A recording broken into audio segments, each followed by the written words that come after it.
Are you ready to transform your pool into a stunning oasis? At Mainland Pool Service, they're a family-owned business committed to keeping your pool looking pristine all year round. They believe that pool care should be proactive, not reactive, which is why their skilled team handles everything from routine cleaning to complex issues with precision. They prioritize clear communication and personalized solutions to exceed your expectations. Join the Mainland Pool Service family today and experience the difference their expertise and dedication can bring to your relaxation retreat. Contact them now at mainlandpoolservice.com.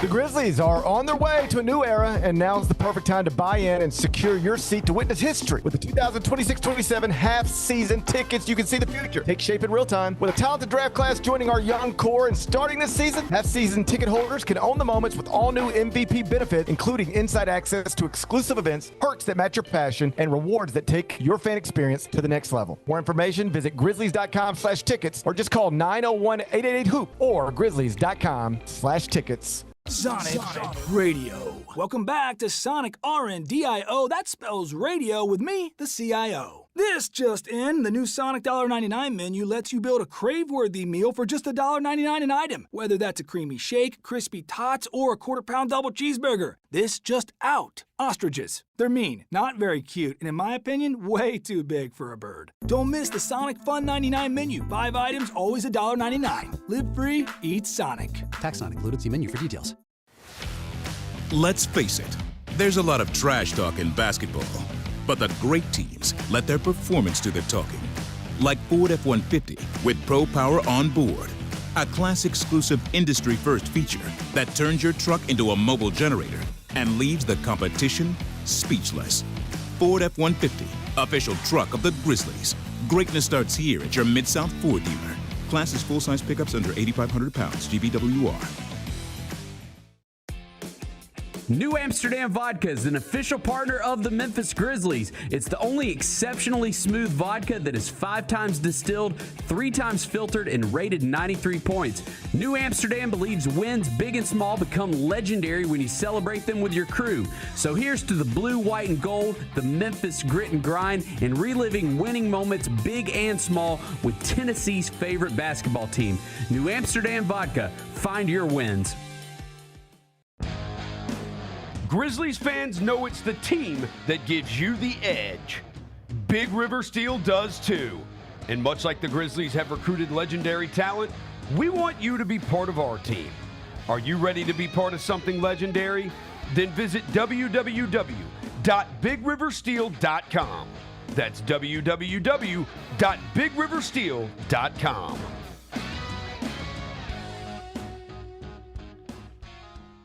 Junior Grizzlies summer camps presented by Ortho South are the key to a slam dunk summer with over a dozen 4-day camps perfect for hoopers ages 6 to 14 looking to build fundamental skills and make unforgettable memories. With camps across the Mid-South in Tennessee, Mississippi, and Arkansas, you won't have to go far for the ultimate hoops experience this summer. Registration comes with a Junior Grizzlies jersey, lunchbox, and a basketball to take home. Don't wait, space is limited. Visit grizzlies.com/juniorgrizzlies today to secure a spot for a fun-filled summer. That's grizzlies.com/juniorgrizzlies. When the arena lights dim for a concert or when the crowd becomes one at a big game, you can almost feel like you're the biggest fan. But who's your biggest fan? It's the person who will get you home safely after a night of drinking. It's a person who looks out for your life to make sure you leave the stadium with someone sober. This could be a designated driver or someone who offers to give you a ride share. Because in Tennessee, fans don't let other fans drive drunk. Brought to you by the Tennessee Highway Safety Office, a division of the Tennessee Department of Safety and Homeland Security. Stay on top of everything happening in the 901, the Mid-South, and beyond with Grind City Media's e-newsletter, bringing all the news and notes directly to your inbox. Lang's World, always by Lang Whitaker, touches on the biggest stories in the world of sports and pop culture, while Michael Wallace's Grizzlies Insider brings you all the latest coverage and analysis around the Grizzlies and NBA. Don't miss a thing. Stay connected to the conversation and sign up to download the lowdown today at grindcitymedia.com. Each challenge is unique, so each game plan is customized to identify opportunity and the path to victory. It's true in basketball, it's true in banking. Grizzlies Checking from Pinnacle with personalized planning and advice. Play hard, bank easy. Open a Grizzlies checking account with at least $100 and a recurring direct deposit by May 30th, and you could receive a $200 direct deposit bonus into your account. Details at grizzliesbanking.com. Member FDIC. Live from downtown Memphis, this is the Chris Vernon Show on YouTube at Grind City Media and the official Grind City Media app. Now, here's your host, Chris Vernon.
It's noon on GrindCityMedia.com. It's Chris Vernon Show.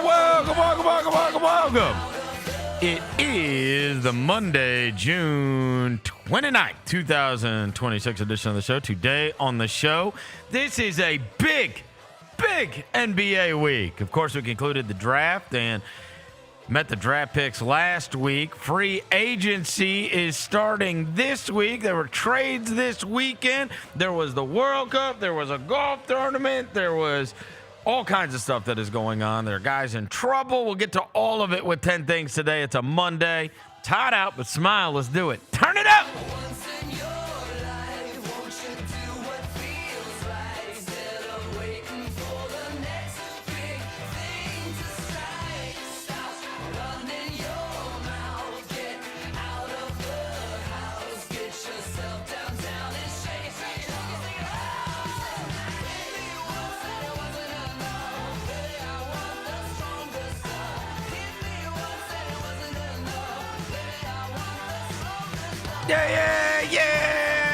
Yeah. Hope everybody's having a good day.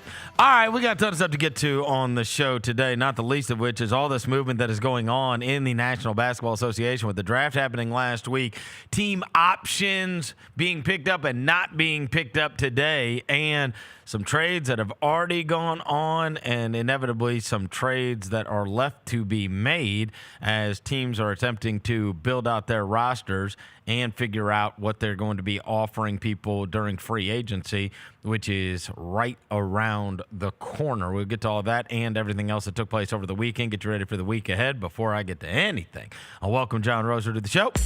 John Roser, a.k.a. the Cologne Ranger, the Body Spray Bandit in your set. Johnny Bagpole, Johnny Bearcat, the Grim Roser, John Asparagus, Johnny Nick Carb, John Lance. He's Dr. Thunder. He's John the Polluter. He's John Sweeney. Hello, John. What up? Happy birthday, Olivia. Happy birthday, but most importantly, happy birthday, Mom. I'm trying Mom Happy birthday, Mama. It's your mom's birthday? My mom's birthday. Trying Mom Dukes. Yep. It's Mama's birthday. Floyd Roser, this show's for you. 37 years old today. Devin Walker's here. He's the microphone mangler. Senor Quasadilla. Mr. Math, Navajo Joe. The reporter, the photographer. He's Walker 93. Went to sleep real, woke up real. Also, I didn't get the text today. What are we doing, y'all? What do you mean? What are we doing? What are we doing? It's Black T-shirt Monday. What the hell's going on? Oh, you don't even own one. I own a hella black T-shirts. You do? Bro, I have so many black T-shirts. Plain black tees? Nah, plain black tees. Yeah. Yeah. Well, we're plain black tees. We're a new band. You're a new band. Plain the black opposite of the tees. plain white tees. Yes, that's what we are. No, hey little Delilah. That's right. No. Yeah, We're the opposite. Yeah, we hated that song We're too. go away, Delilah. Go away, Delilah. Yeah. Stay away, Delilah. Scram, Delilah. Leave us alone, Delilah. Because like yours is like faded and his is like Yes. like dark black. Like Yeah, bro. yeah. Why did I didn't get the text message, bro? Huh? I didn't get the text. Look, bro, this is what happens around the show, man. They leave me out the text, man. I didn't get the black shirt. We have a side text that talks about our outfits. Yeah.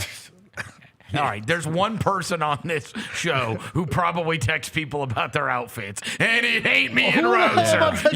You text the world. You put it up on Graham. Fit check. OOTD.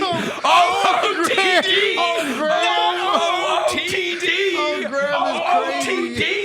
OOTD. Get ready with me. Hey, if you can get fly, bro, you know what I'm saying? Get ready with me. If you can get fly, why not?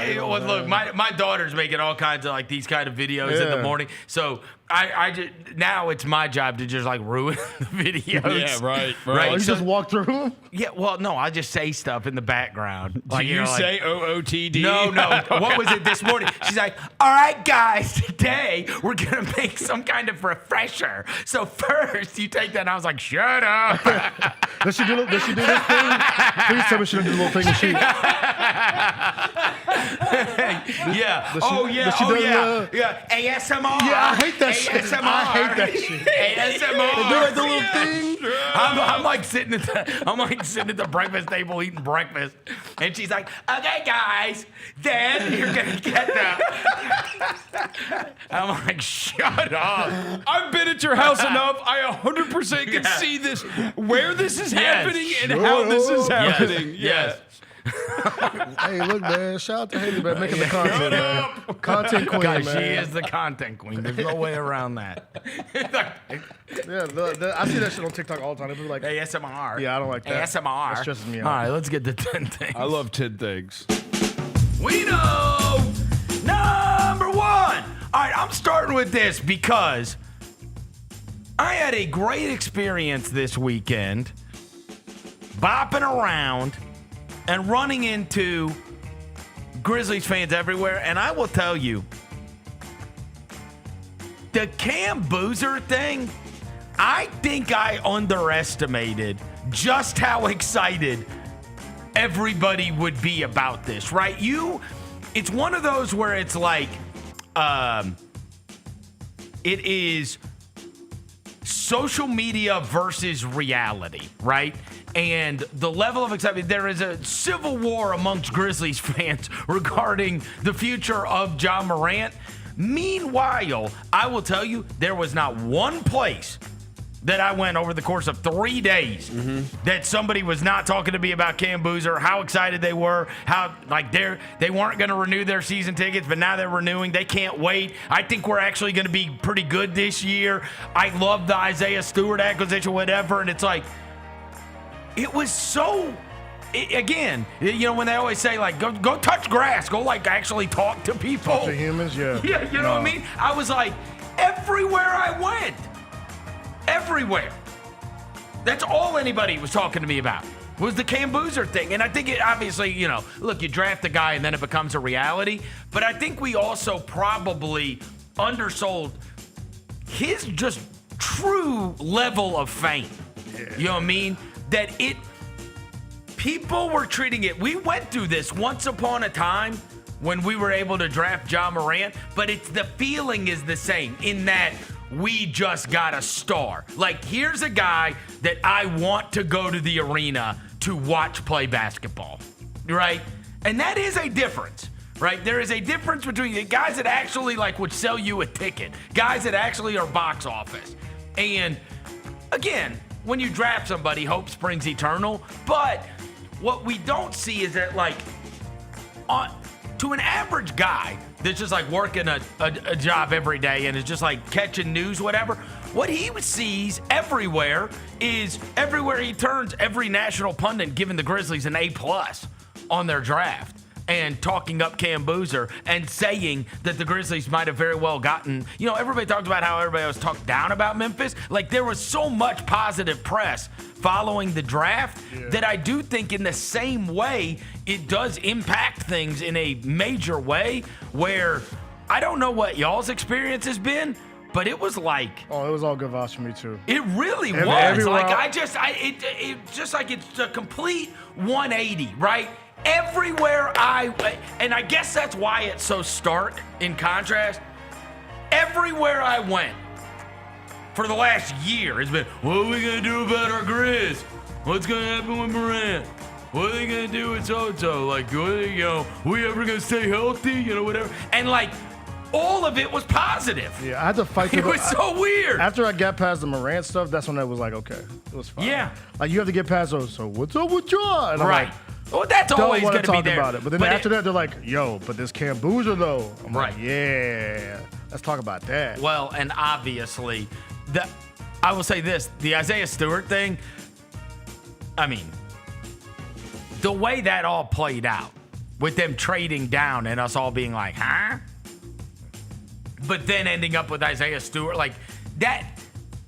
I know they drafted Richie Saunders. The prize of night 2 was everybody going, wait, what? Yes. Yeah. Well, because we have craved that. We have craved that heart. We have craved that toughness. We have also had a real need where we were going to be talking about this week, especially in free agency or trade. Like, what are we going to do as Edie insurance? And getting that shored up was enormous, right? And so then you start to think like, all right, bro, like you look at this front court and you look at what you got in the front court. Now you got to figure out the wing rotation. And obviously you got a bunch of guards, and you're hanging out there with the Morant stuff still. But like you felt like, and I think this is the general sentiment, you felt like people know what they're getting, at least in that, right? They are getting a rookie that the betting markets are saying should be rookie of the year, and they expect to, and he obviously expects to be immediately awesome, right? And that we're going to be like, nobody expects this to be like, hey, it's going to take a little while. Like it's never taken a little while for him. The guy walked in as the youngest guy in college basketball, was the best guy, right? And you see his like aura and his confidence that he has. He does not expect for it to take a while, right? He thinks he's going to be able to compete on that level. So you got that, obviously the Edie thing coming back, and then adding in Isaiah Stewart. It's like, okay, you've gotten things to get excited about rather quickly. And now you got to build out this roster. Like, and these are now like a huge week. Yeah. Right? In between trades, free agency, and trying to sift through and try to even this thing out. Because obviously you got way too many guys. And you're uneven in your roster. But this is the time. Like, we're going to find out. We're about to find out how it all gets sifted through. I don't know how much you believed Jake Fisher. He's already burned us on the draft pick, but allegedly he said the Grizzlies are picking up Omax's and GG's option. Yeah. Oh, no, I believe that wholeheartedly. They're exercising both of them. That makes sense. Yeah. Hey, bro, I think this GG at the 3 way need to catch on, bro. I would love to see him at the 3 this year, bro. I'd like to extend GG. I want to see him at that 3 so bad. So look, I mean, the price and what those guys can give to you, we'll get to it here in a moment. But I mean, like, that was beyond a no-brainer, right, for both of them. Regarding the level of excitement, the Cam Boozer thing, how I kind of understated that. And then this starts this week. July 4th, they're playing Oklahoma City in the Salt Lake Summer League. July 6th, they're playing the Utah Jazz. July 7th, they're playing the Atlanta Hawks. So by second game, you very well may get Boozer versus Peterson. Ooh, right? Boy. But I mean, we're going to get our first look at these guys within a week, less than a week from now. Yeah. On Saturday, we are going to get our first look at these guys. And if you thought the excitement was high, wait till if he pops off in Summer League, right? You know what I mean? My mom always thought he was a veteran. She called when I talked to my mom yesterday. She was like, is that Cam Boozer guy like 20-something? I said, Mom, he's 18. She said, no, he's not 18. I said, he's 18 years old. 18 years old. She's like, I heard him talk. He sounds like he's a grown-up. I was like, yeah. What's wild, this is when it gets super crazy, is when you go, in 6 years, he's going to be 24. Exactly. Like, what? Yeah. 6 years? 6 years, bro. In 6 years, he's going to be 24 years old. In the NBA. That's a 6-year NBA veteran at 24. Yeah, I did a lot of Cam Boozer watching this weekend. Wild. Number 2, team options. So that's what's being dealt with today. The amount of team options that are being picked up now. Regarding the Grizzlies, they had, let me just make sure this is right. There were team options for Gigi Jackson and Omax. Both of those have been reported that they are going to get picked up. The other ones would be Jemai Mashak and Ryan Rupert. Now, those guys were both on two-ways. Right. And we know that one of the guys, the Michigan State center, was signed to a two-way. Carson Cooper. You know that Small's not losing his. Right. Right. He played well last Right. year. So you're going to keep him. now you do have one more spot, and so this is going to be interesting to see on the Mashak Rupert deal. Obviously, look, I mean, if you're keeping one of those, you're keeping Mashak. Yeah. Okay. Yeah. But that has not been reported yet, whether or not his option got picked up. But I certainly was a fan of his, and I think he's a worthy project, right? But look, like, you guys want to do it, or do you want me to do it? What are you doing? What are you trying to do? I mean, there's 450 roster spots. Lord, he's doing that thing again. No, Jemai Mashak is obviously one of the guys that's on the edge. Yes. Yeah. Right? Like, I mean, he falls into that class where it's like, okay, there's a whole nother crop of two-way right? guys there's a whole every nother, year. Yeah, there's a whole nother crop of guys that might be younger, that might bring, you know what I mean? So you're competing for every one of these spots, right? There's 18 of these that are on every roster. And so, though we goofed about how it was like the only thing I could say when we were playing the Dregs last year, that part of it was true. Which is like every time Jemai Mashak or Javon Small or one of these guys steps on the floor, you are playing for your team option. Yes, right. because these are the guys that, you know what I mean? These are the interchangeables, right? You're not in a solid rotation.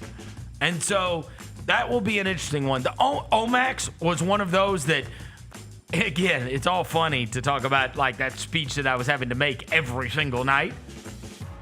But it is absolutely relevant when it comes to somebody like Omax, who was acquired, and you can't make more of it than what he made of it. He was awesome to the point where I was like, do not lose him. Like, I wanted him. I wanted him back. He is everything I want this to be about. Yeah. Honestly. Toughness. And also shot the hell out of the ball. Like, I was like, yo, how is this guy not useful? Like, and also he's a great dude. He's like, so it's like, even if he doesn't play, he's going to be like, and if it's to the point where it's like break instead of glass. The interesting one is this. I mean, look, we don't have to talk out of school here. You got a crunch here, and I would rather keep Gigi on his contract and Omax on his contract than Santi on his. Respectfully. It's $17 million, bro. Respectfully. And it's not like he popped off You last just year. drafted a four to And be he's your future. I mean, once you get paid $17 million, now you're a different asset. Yeah. Right? It was amazing. Yeah. To have but you're never starting, Not with Cam. right? No. You're a Right. $17 million bench player now. And I like Omax. Me too. And I like Gigi. Unless want you play Gigi Cam at the 3 at times. Yeah, I want you know. Gigi at that 3 spot. I know last year he played Santi at the 3, and he's just not quick enough to play the 3. Here's my problem with Gigi at 3 is defense. Your 3 has to be an awesome defender. Shit, He does. You can teach him how to be a defender. Okay, we've tried. He's They had to end still- up. he's still 21 years Dude, old, Isola too. wouldn't play him, and then finally, I will give Coach Isola credit for this. What he started doing last year, so that he wouldn't screw up defensive rotations, was just put him on the ball. Right. He just said, "You're guarding the ball, so that way you can't screw up anything else on the back end." That is the truth. I just see so much in him, bro. Of course, he's got tons of potential. The ceiling's so crazy with him, man. Of course it is. And I feel like he has that prototypical 3 build where it's 6'9", 6'10", long, rangy. You know what I'm saying? He has that 3 build. Like he has the build. No, it's the defense. That's it. You've got to be able to switch. You've got to be able to like really lock in and really like. He's never going to be a 3-and-D type player. You know that, right? But 3s have to be able to defend. That is a very important position. You go look at every team. Let Coward guard the 3. Then let Gigi roll. Let Coward guard the 3. It just looks so good in my head where I see Coward. It does. Gigi, It is a Cam, good 2K deal. Edie, Wells off the bench. I'm like, ooh, it looks so good. Looks so good. I am I'm interested to see where this all goes. You have a couple on the front of the team options. This is a big team option day. Marcus Smart just declined his with the Los Angeles Lakers. I guess people are assuming the Mavs was a rumor that was going around, possibly because he's from Dallas. Houston. Okay. I think it was. Houston, okay. But anyway, Marcus Smart declined his. Andrew Wiggins not only picked his up, but then opted in as part of a deal, a commitment from the Miami Heat. Trace Jackson Davis got his opted into with Toronto. DeAndre Ayton, of course, opted into his $8 million one. Day'Ron Sharpe is getting a new 2-year, $20 million deal. Josh Minott got a 2-year, $9 million deal. Shout out to the Tigers, man. To go back to Brooklyn.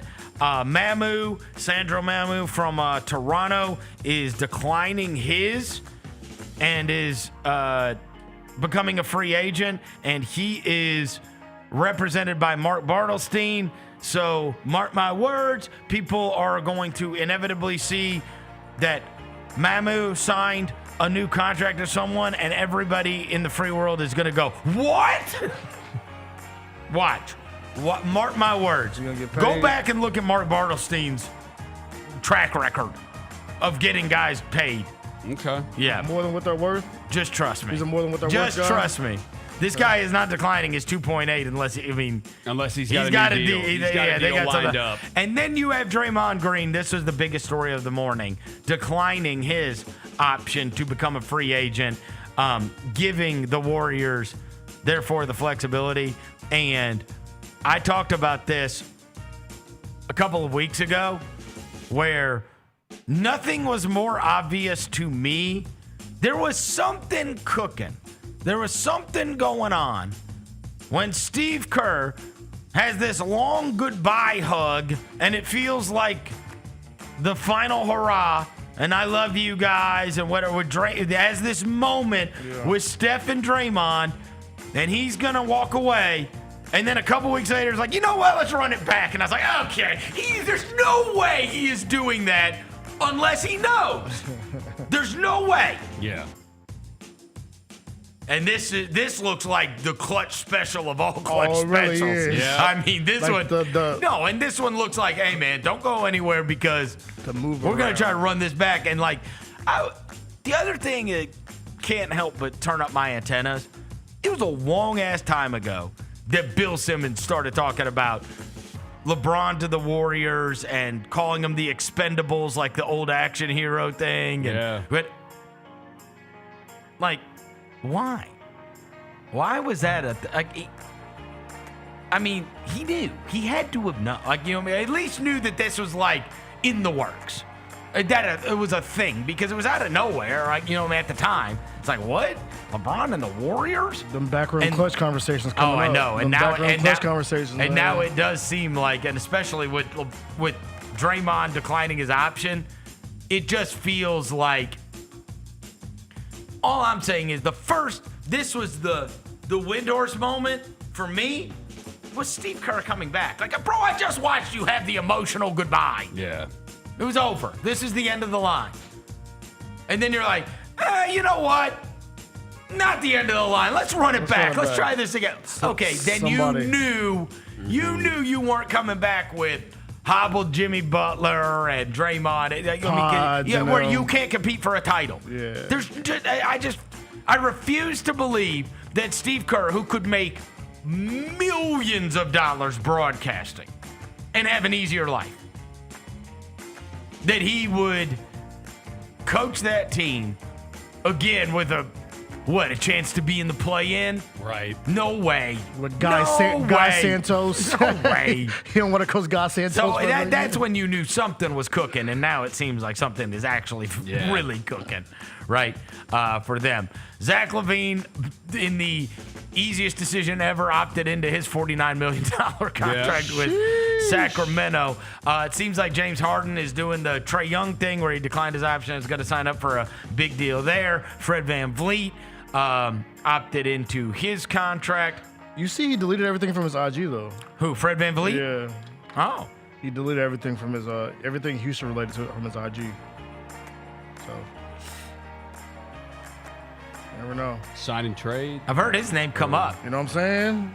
Yeah. No, his name has come up with the Grizzlies. I'll take Lil Drake. You know what I mean? I'll take Lil Drake. Especially when it's an expiring deal, right?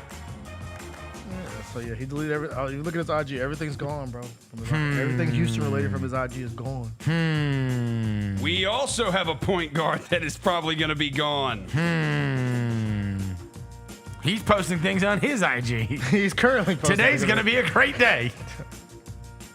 It is? For who? For who is crazy, bro? For me? For you? I'm just so tired of talking. I'm just so tired of talking about it. I ain't gonna hold For you. who? Yeah. He is. Him and Catch 12 Media, they're back to posting today. I swear I said that back. I mean, it just seems like something is on the horizon. Something's brewing. Yes. Something is brewing here. Yeah. I'm just so tired of talking about it. I ain't gonna hold you. Dude, you get more questions about that than Cam Boozer when you're out. What? Ja. Like, Oh. that's yeah. Like, where I was this weekend, like, dude, I got to ask. It's Ja first, then Cam. All Ja. Really? Yes. I got excitement and then like about this whole little Right. job thing. And I'm like, you know, it'd be nice if Ja came back. And I'm like, oh, it would be. It would be nice. Would be nice. You should go tell him on a canoe at Shelby Farms. Just yell out to him, "Hey, you in the canoe! Let's make up!" Man, "Hey, you in the paddle boat! Turn off the rod wave!" Yeah, Haley was what's it called? Haley doesn't have her soccer camp this week. She was at her soccer camp last week and kept running into him. And I'm like, Haley, just pull him aside. Just talk to him. Let him know. Just tell him. Y'all should just say, as a group, y'all should just Nobody's scream. going to love you like this group will. Yeah. Nobody's going to love you like that. Be careful what you wish for. Because, as I've said from the very, very beginning, we're all going to look back at this and be like, damn, man. Man, bro. Yep. I'm not looking forward to it, cuz. All right? But they are posting like something's going to happen. Yeah. Imminently. You know what I mean? Not intimately. Today's going to be a big day. Yeah. A good day. Just for who? It's a new week, bro. For who, though? Bless, bro. Well, I mean, look, and it stands to reason. With free agency dropping tomorrow and with this being action week to try to put together your rosters, I mean, it stands to reason that a lot of stuff is going to happen. Right. Which leads me to number 3, trade season. Ooh. Boy, you want to talk about conflicted. Those Phoenix Suns fans this weekend. I mean, he might be the one guy in the league that, like, it's hard to get excited that you traded for because you know what's about to pop off, right? Oh, within your fan base? Yeah, that's what I'm saying. Yeah, okay. Yeah. Right? Where it's like, we got this really good player that could really help our basketball team. But, I mean, people were, like, posting the domestic violence pictures that's what was going to happen, right? Yeah. I mean, it was immediate. And, you know, you see conflicted fans. It's hard to be excited, right? Because it's like, and so that was a big one. And obviously, Charlotte made that deal, moving on from Miles Bridges, and we will see what they have and what their roster is going to look like because there's no doubt they have taken a big gamble in moving off LaMelo and moving off of Miles Bridges to whatever, just talent-wise, to whatever is going to be next. Some folks say we want to be more corporate over here, cuz. We'll see. I mean, they got rid of the guy who less YNs who ran his car into somebody and fled in a Lamborghini, and then the Miles Bridges thing. We know about the Miles Bridges. Well, and here's the deal. Here's the deal. Look, Peterson took over that team. Jeff Peterson took over that team, and this is the way it goes typically when you get, unless you are attached to the player, unless you have stock in them, you are much less likely to stand by someone that you don't have stock in. Right. And he doesn't have any stock in those guys, right? Like he didn't have like some kind of prior relationship with them, and like, you know what I mean, where it's like, I know this guy, I can believe in this guy, you know, that level of trust that you have. And obviously with the Bridges thing, as well as the LaMelo thing, I mean, it is a little odd because they were on, like, it's going to be interesting to see if they quelled what was on the way to something. But people have wildly overstated what they were. It's not like they, you know what I mean? You ain't breaking up a 5 seed. Nah, right. You know but you were finally, you know what I mean? You were finally making a playoff push though after all the years of being Yeah, right. You were on the way. Yes. When they got healthy, they had and juice. that second half of the season, their offense was great, but they also got mauled by Orlando, who is a competitor of theirs. Yeah. Like mauled. They got beat by 31 with their season on the line. And so I do think it's a little overstated what Charlotte had become and what you're breaking up. On the other end, it's still a risk, because they had gotten cracking offensively, and you do wonder if they would have run it back, what that looks like for a whole year. Yeah, that is something we'll never know. Because Melo's still 25. Something like, we'll never, is still 27. Like let's talk about like through the prism of our team. Like we made that first push, right? Yeah. Even if we didn't make the playoffs, we were in the play, and we're like, yo, we building on something. Right. So like as a Hornets fan, you probably looking like, damn man, like we were just back caring about the Hornets. Right. And you were terrible. You were terrible, bro. No. When you do this, you have to be good next year. And that's why we'll see with trades and free agents. See, like what their roster looks like today cannot be their roster going forward. But like, if we look up and they've traded for, you know, a John Moran or a Jaylen Brown or a whoever, right? Like, you know what I mean? If they go and like, and they have done something to their roster to make them better, and it's, again, the proof will be the results. And they got it's a bet on Con, and it's a bet on Brandon Miller. No question. That it's a big bet. Scares me, bro. It's a big bet on that boy was strapped to the bench in the playoff game. Yeah, absolutely. But they traded him for a 2033 first round pick. That's like a kindergartner right now. And you didn't get anybody. You did not get a player better than LaMelo, and you didn't get a player better than Miles Bridges. You traded those guys, and Nas is good though. Nas can who? Nas Grayson can play. Allen, Nas Reed's gonna be your starting 4. Nas has a better postseason pedigree than LaMelo or Miles Bridges does. So I mean, it is really weird too that you've got Kobe White and Grayson Allen on the same team. That's what I'm saying, bro. Yeah. North Carolina Duke, square up. And you got Con as a Duke guy. I mean, look, it is fair to say, like, if you put them with, you know, Nas Reed's good with good players. Yeah. Yes. I mean, it's also a big bet on Kobe.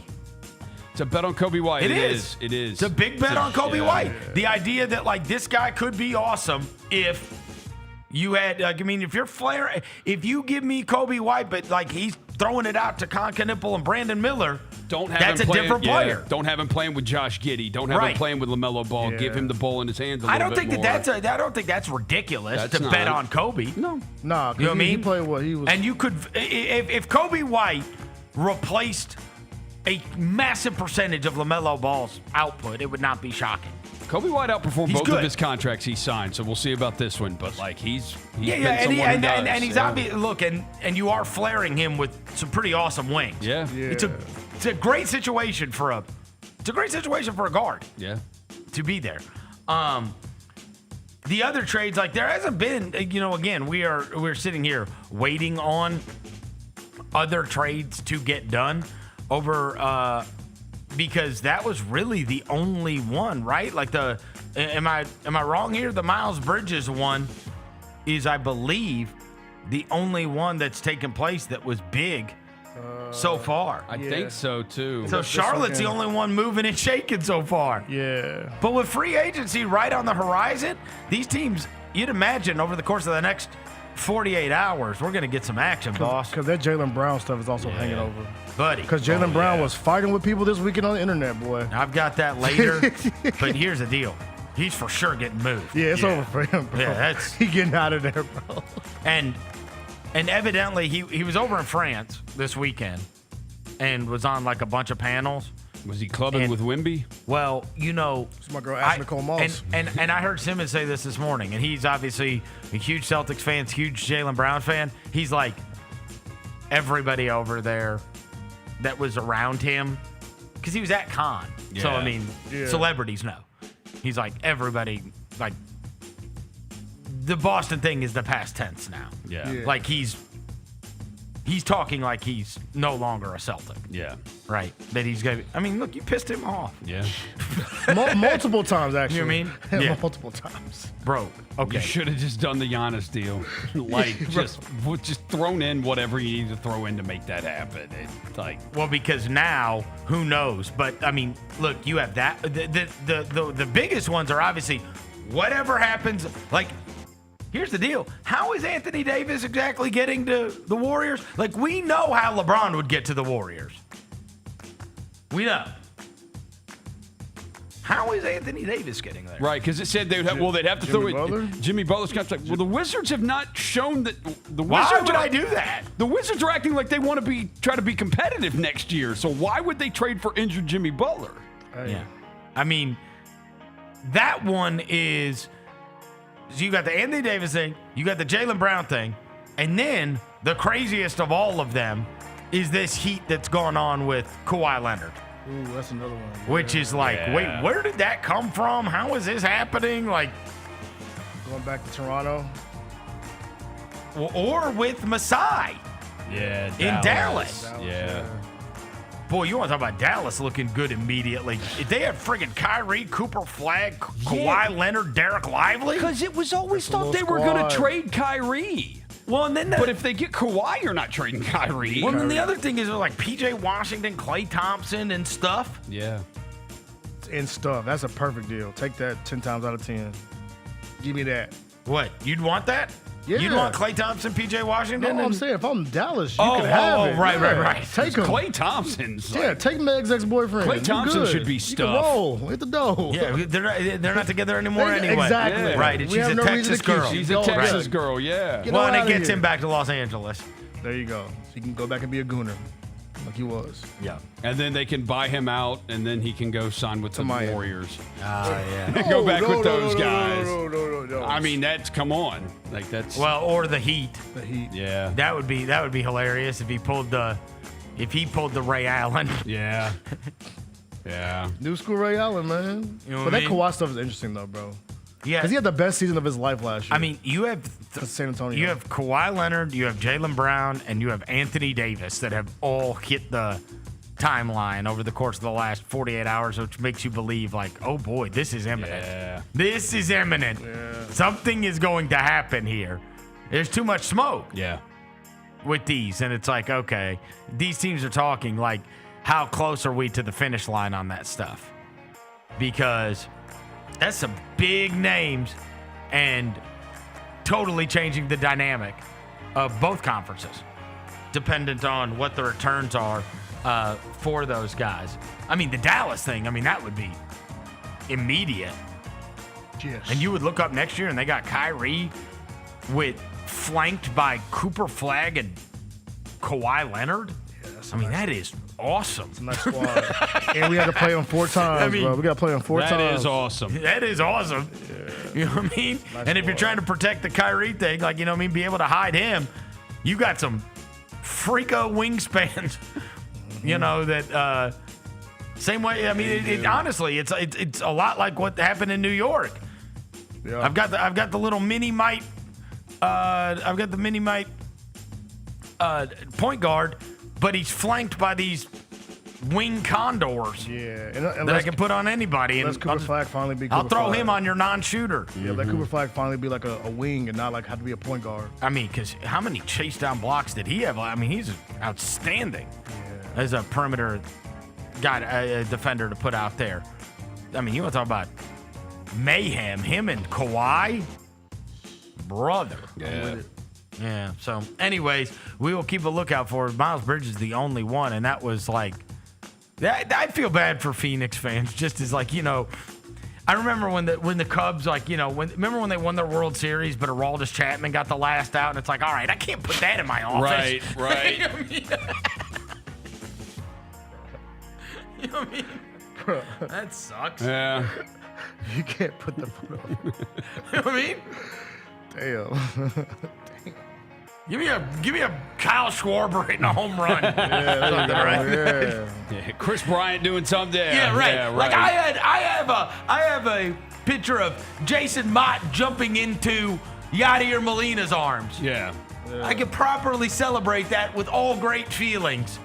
Jason Mott, great Memphian, and a great closer. And I love Yachty. I mean, you got the fist pump of Aroldis Chapman. It's like, I feel kind of weird about it. Every time I look at him, I think about what a dirtbag he is. Yeah. I mean, as a Cardinal fan, I love that that's how they won. It's like, you've got to remember, every time you watch it back, you got to celebrate this guy. A criminal won your World Series. Yeah.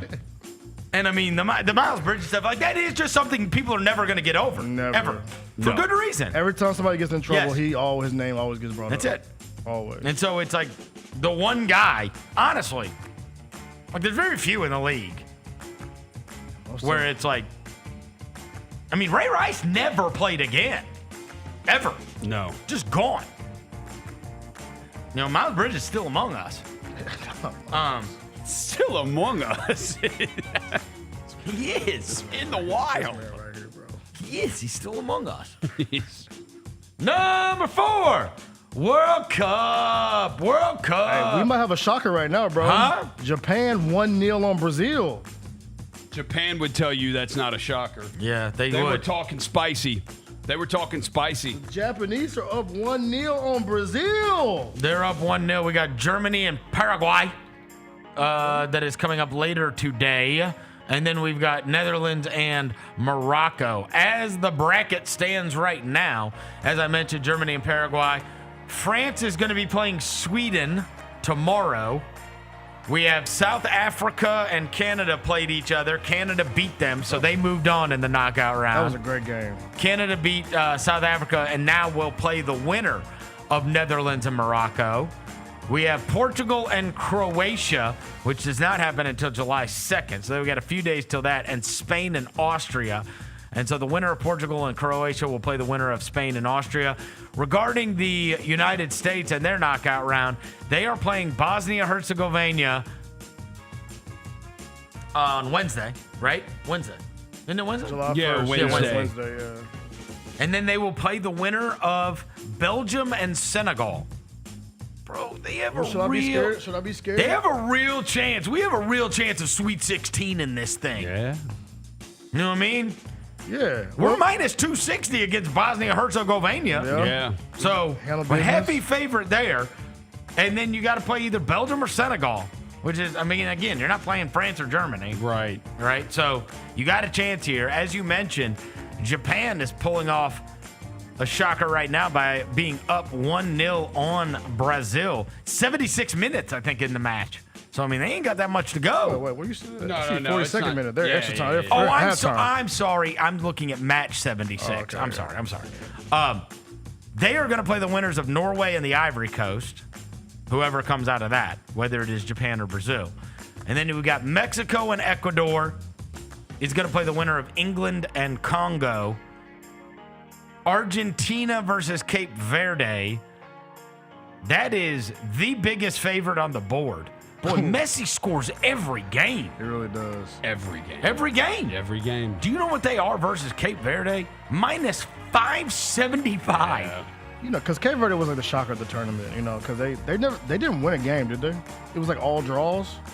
I'll tell you They won this. their last game, I think. I'll tell you this. They were- the only chance Cape Verde has is if Malik Beasley puts on an Argentina uniform. Australia's playing Egypt. This man right here, bro. What's wrong with you, bro? Then, I like Australia and Egypt. yeah, that's a good That's one. Mo Salah from and, Egypt. And then we have Switzerland versus Algeria and Colombia versus Ghana. Oh, that's a legendary crowd battle right there, boy. That crowd, Colombia versus Ghana. is finna be legend. Oh boy, cameraman, get on your job for that one.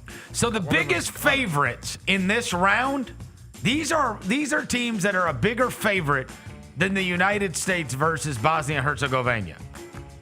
England is minus 350 over Congo. You have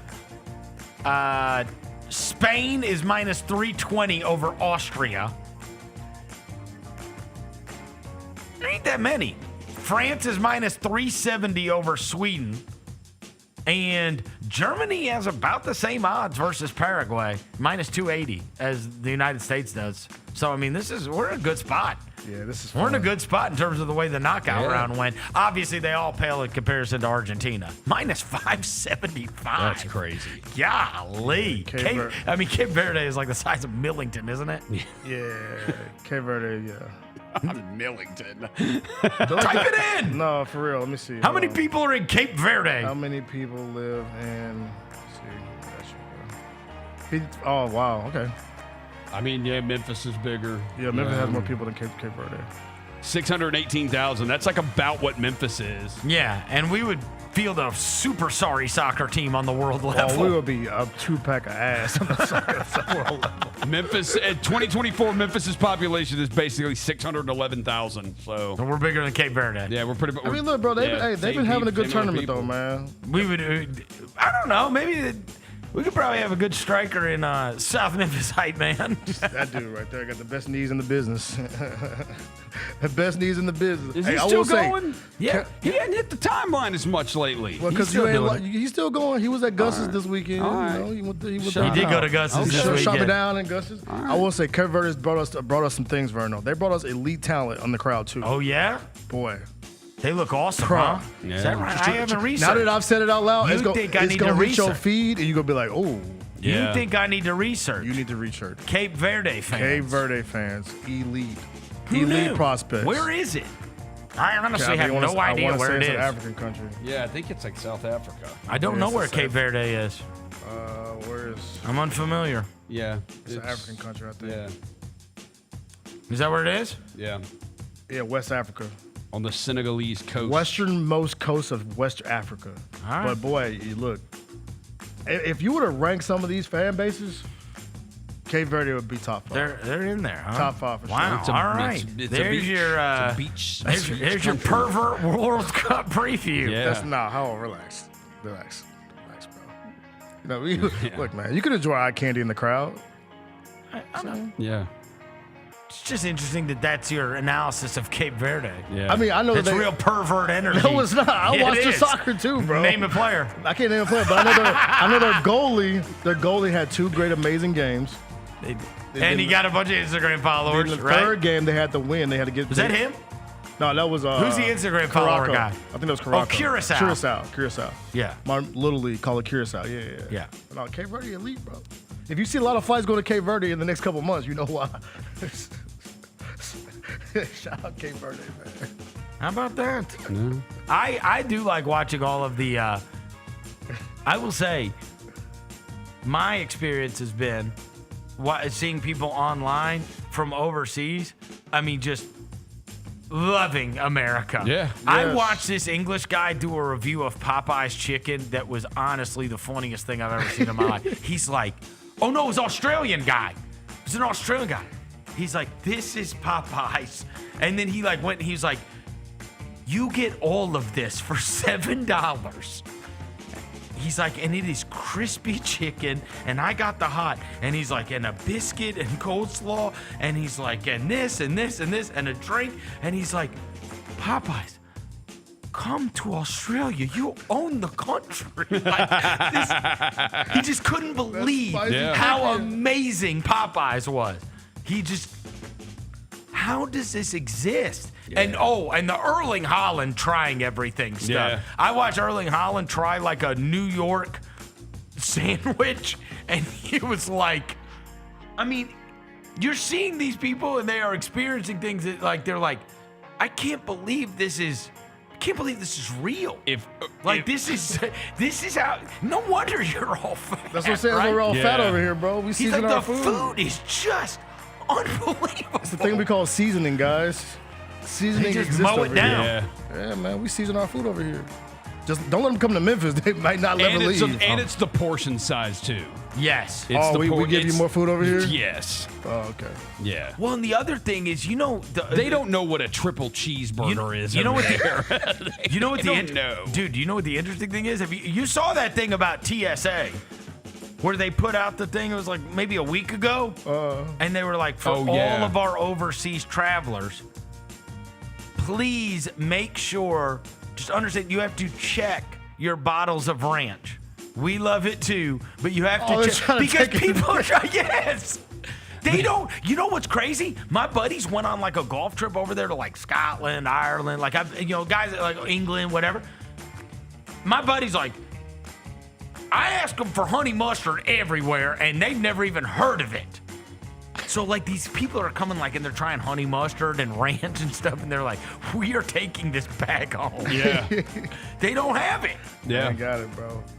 If anything, and they don't, it's just like not a thing. And they're like, this is amazing. And they don't realize when they travel from like Dallas for one game to Atlanta for their next game, like, dude, you can get that same ranch dressing in Atlanta. Yeah, like, I think it's just there, bro. It's like Atlanta has like ranch dressing that Dallas also has. And the other thing that's made me feel so good is that like with the United States hosting this, I have seen an inordinate amount of people being like, dude, Americans are so nice. Yeah. Because I do think that people have gone like out of their way to be welcoming to people coming to this country for the World Cup and be like, hey, man, we want to be a good host. It's like we're part of being a host. They're realizing is the your people experience with us. They're realizing the people that are like the fighting is the government, not the people. Yes. And also, it's to go back to our original topic today, it's reality versus what you see online. Yeah, man. Right? You remember when we had Americans ain't that bad. Remember when Vitaly was an assistant and he came in studio with us, and he talked about his first time when he came over to America, and he's like, it is nothing like you see portrayed on the news from government and media. He's like, the people are they're just regular people like us from my country.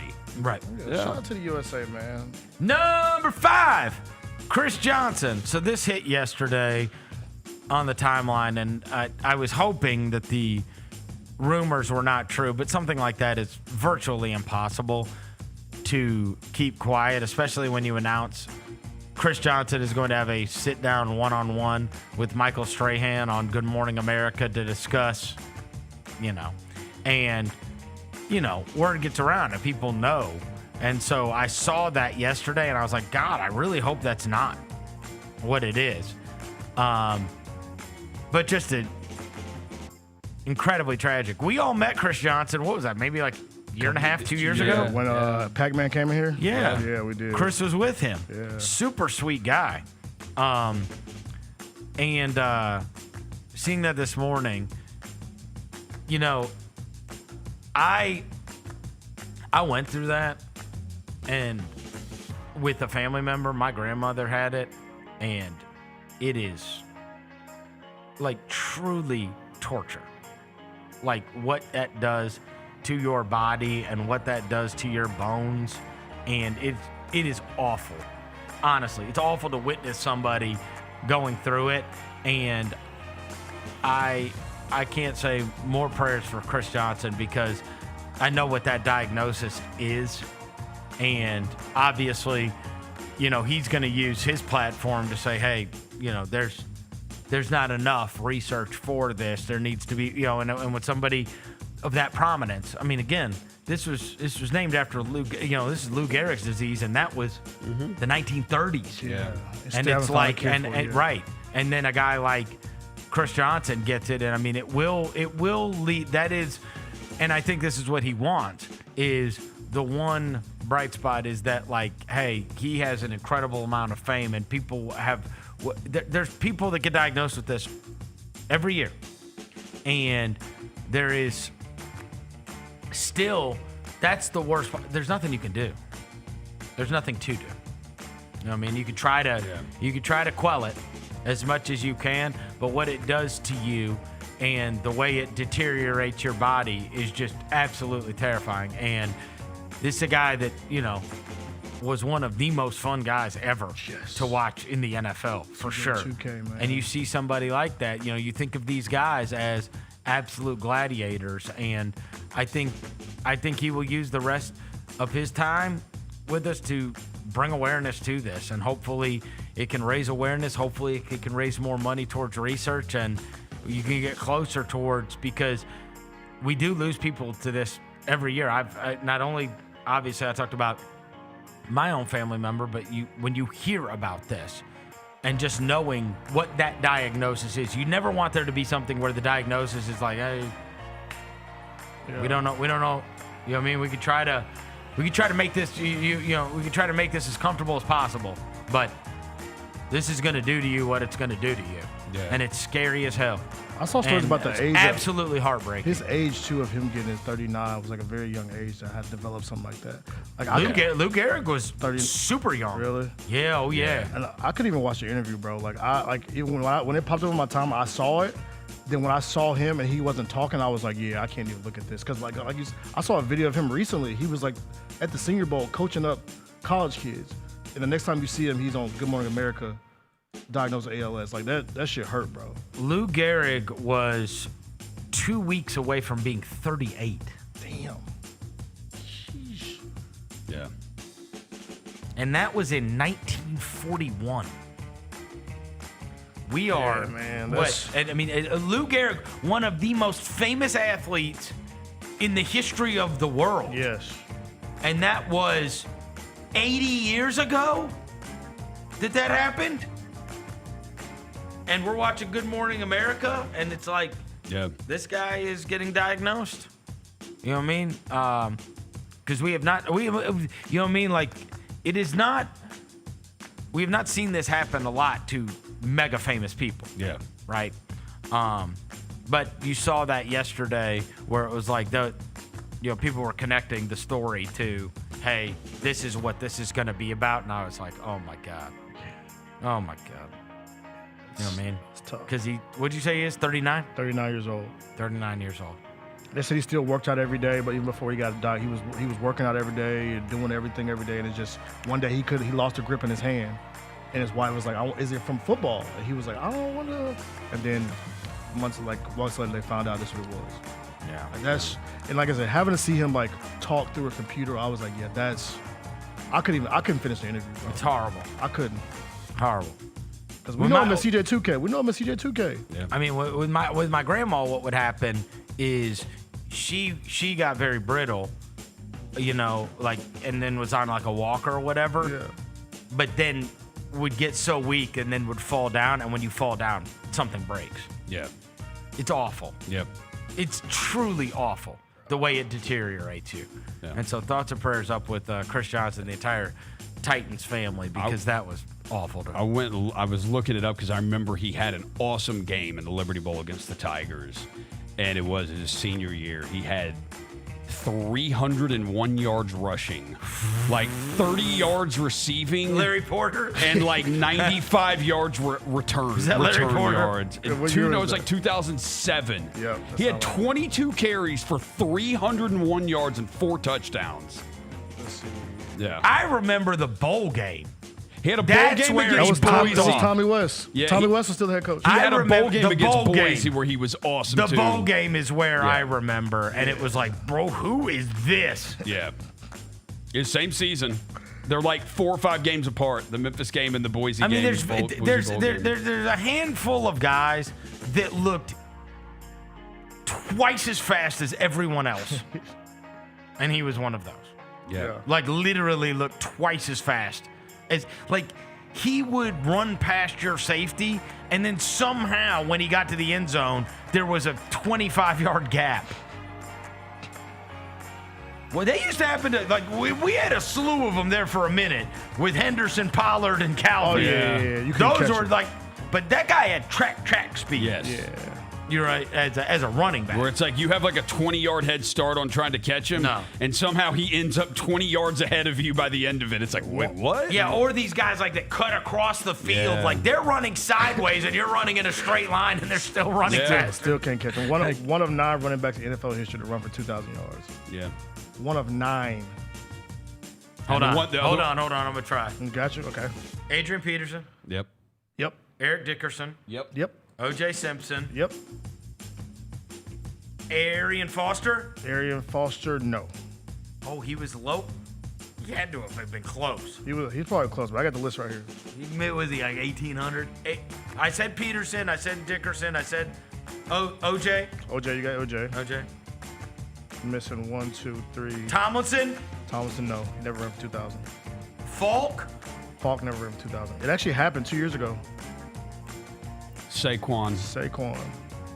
Remember, he played the last game and got it because he got about 5 yards. Saquon did it. Ricky Williams got close one year with the Dolphins, too. He had like 19-something. So you're missing 4 of the guys. 4? 1, 2, Let me look 3, at 4. teams. I'm not gonna look at names. I'm gonna look at teams. You're missing 4, yeah. So that I can at least jog my memory.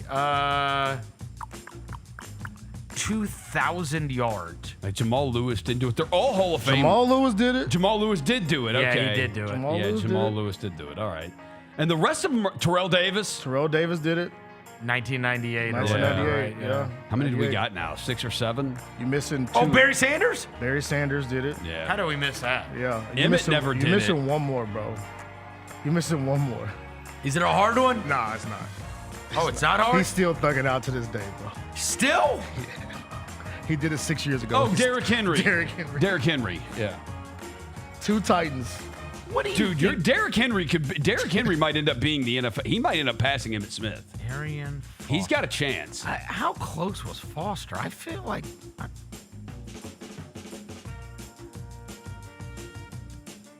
Arian Foster. No, his biggest was 16. His second year. 1,600 yards. Wow. Not nearly as close. Yeah. We didn't mention Sean He Alexander. said, Jaylen just said in my headset that Chris Johnson also has the record for scrimmage yards. Wow. Yeah, I think, let me see. NFL history? Let me see. Yeah, in NFL history. The For closest. running backs? Oh, No, he does. just He scrimmage does. yards. Single Just- season leaders, yeah, he does. He Just does. scrimmage yards. Yards from scrimmage. He does. And what was the number? 2,500. What's crazy? 2,500. Christian McCaffrey got close a couple years ago. What's also crazy, Derrick Henry did too. Derrick Henry was 79 yards away from doing it twice. Wow. 2 years ago, he had 1,921 rushing yards. The closest to 2,000 to not getting it, Earl Campbell in 1980 had 1,934 rushing yards. And that's when they only played 16 games. And he only had too. like a 4-year run? Yeah. Or And something they like that. only- Earl Campbell, like his run was short. Another one. How that would many shock you, healthy seasons did Earl Campbell play? Seriously. In 2003, Amon Green had 1,883 rushing yards. God, shout out Amon Green. Shout out Amon I Green. mean, Packers. Yeah, legend. okay, yeah. It was the first 4 seasons of Earl Campbell's career. He played 14 games one other time. So it's really 5 seasons. Yeah. But I mean, the 5 seasons for Earl Campbell, 1,450 and 13 touchdowns, 1,697 and 19 touchdowns, 1,934 and 13 touchdowns, and 1,301 and 12 touchdowns. That's 5 seasons. And he played what? Yeah. He played what? 1, 2, 3, 4, 5 others. In 5 other seasons. But he had 5 years. How many carries? Like Man. 8,000 carries? Huh? He was carrying the joint every play? When you talk about a player's like peak, bro, the year like that peak is, man. No, the year. Not many dudes can beat that. How about this back to back?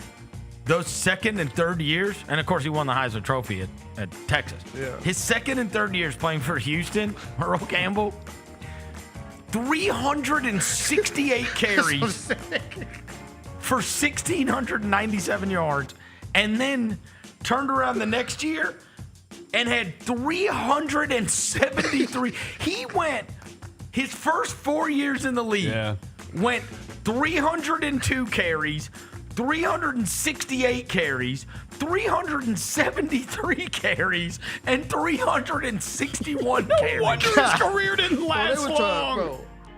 They're just like run him into the ground. He had like 1,500 carries in the first 4 seasons. No wonder his career didn't last long. Yeah, that's like y'all did. Y'all did old boy like that. DeMarco Murray. DeMarco Murray. How dare you? Y'all did old boy like How that. dare you? Y'all ran him into the ground. How much did you run him into the ground? DeMarco Murray, 2014, 392 carries, 1,845 yards. 392 carries, bro. Oh, we did it to McCaffrey last year. And Earl Campbell at his peak ran for what? You said 373? 373. Come on, bro. DeMarco Murray's on Fox. All right. Let's take a quick break. We'll come back into this. Chris Vernon Show. In the Tennessee Army National Guard, you can start a career in exciting fields, including science, communications, engineering, and medicine, all while earning money for your education. This training will boost your eligibility for a high-paying and rewarding profession, and you can get it all while serving part-time in your community. The Tennessee Army National Guard can pay for up to 100% of your college tuition. To learn more, visit nationalguard.com.t-n. Junior Grizzlies summer camps presented by Ortho South are the key to a slam dunk summer with over a dozen 4-day camps perfect for Hoopers ages 6 to 14 looking to build fundamental skills and make unforgettable memories. With camps across the Mid-South in Tennessee, Mississippi, and Arkansas, you won't have to go far for the ultimate hoops experience this summer. Registration comes with a Junior Grizzlies jersey, lunchbox, and a basketball to take home. Don't wait, space is limited. Visit grizzlies.com/Junior Grizzlies today to secure a spot for a fun-filled summer. That's grizzlies.com/Junior Grizzlies. Get ready, Grizzlies fans. It is time for the Surfside Can Shuffle. Can you keep up with the cans and find Mac the Crab?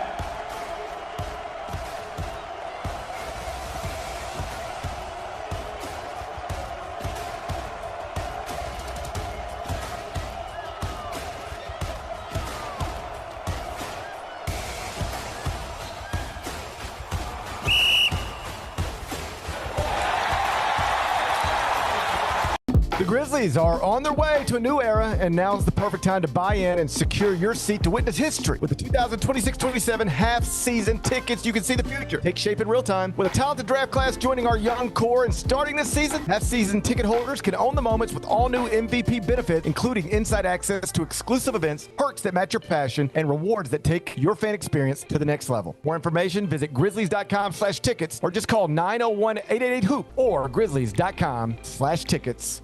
The Grizzlies are proud to team up with Prime Global Group, a company on a mission to redefine real estate investment.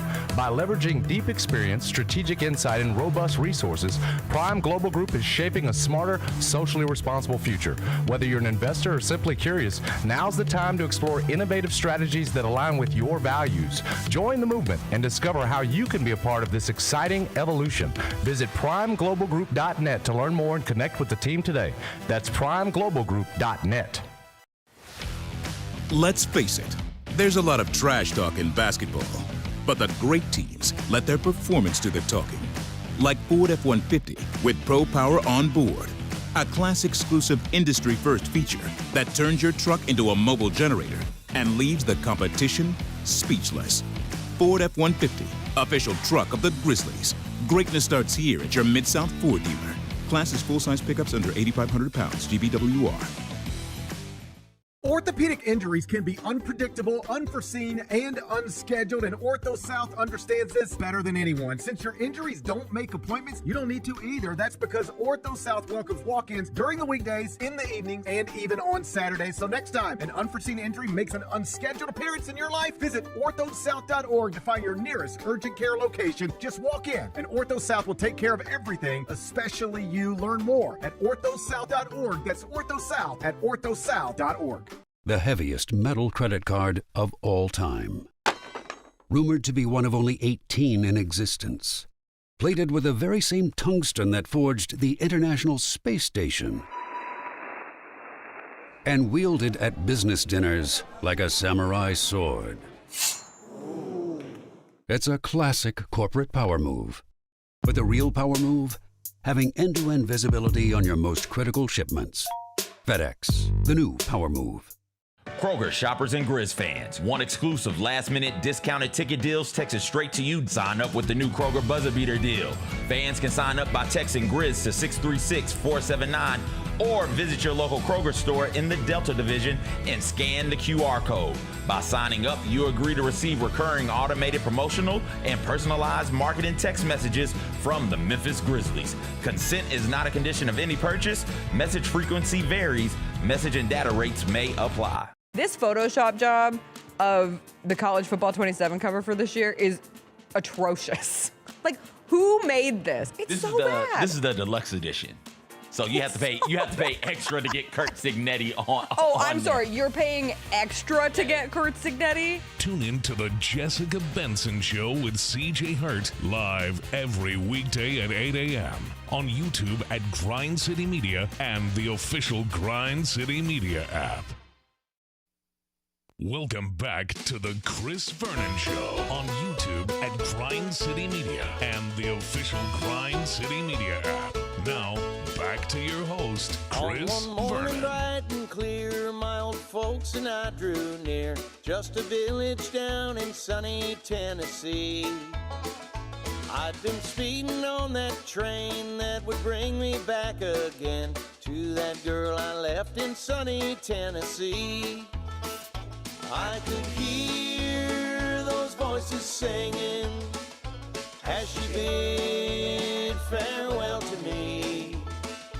Far across the fields of cotton, my old homestead I could see as the moon rose. Every Monday, we're giving you a chance to win free Sonic. Oh, boy.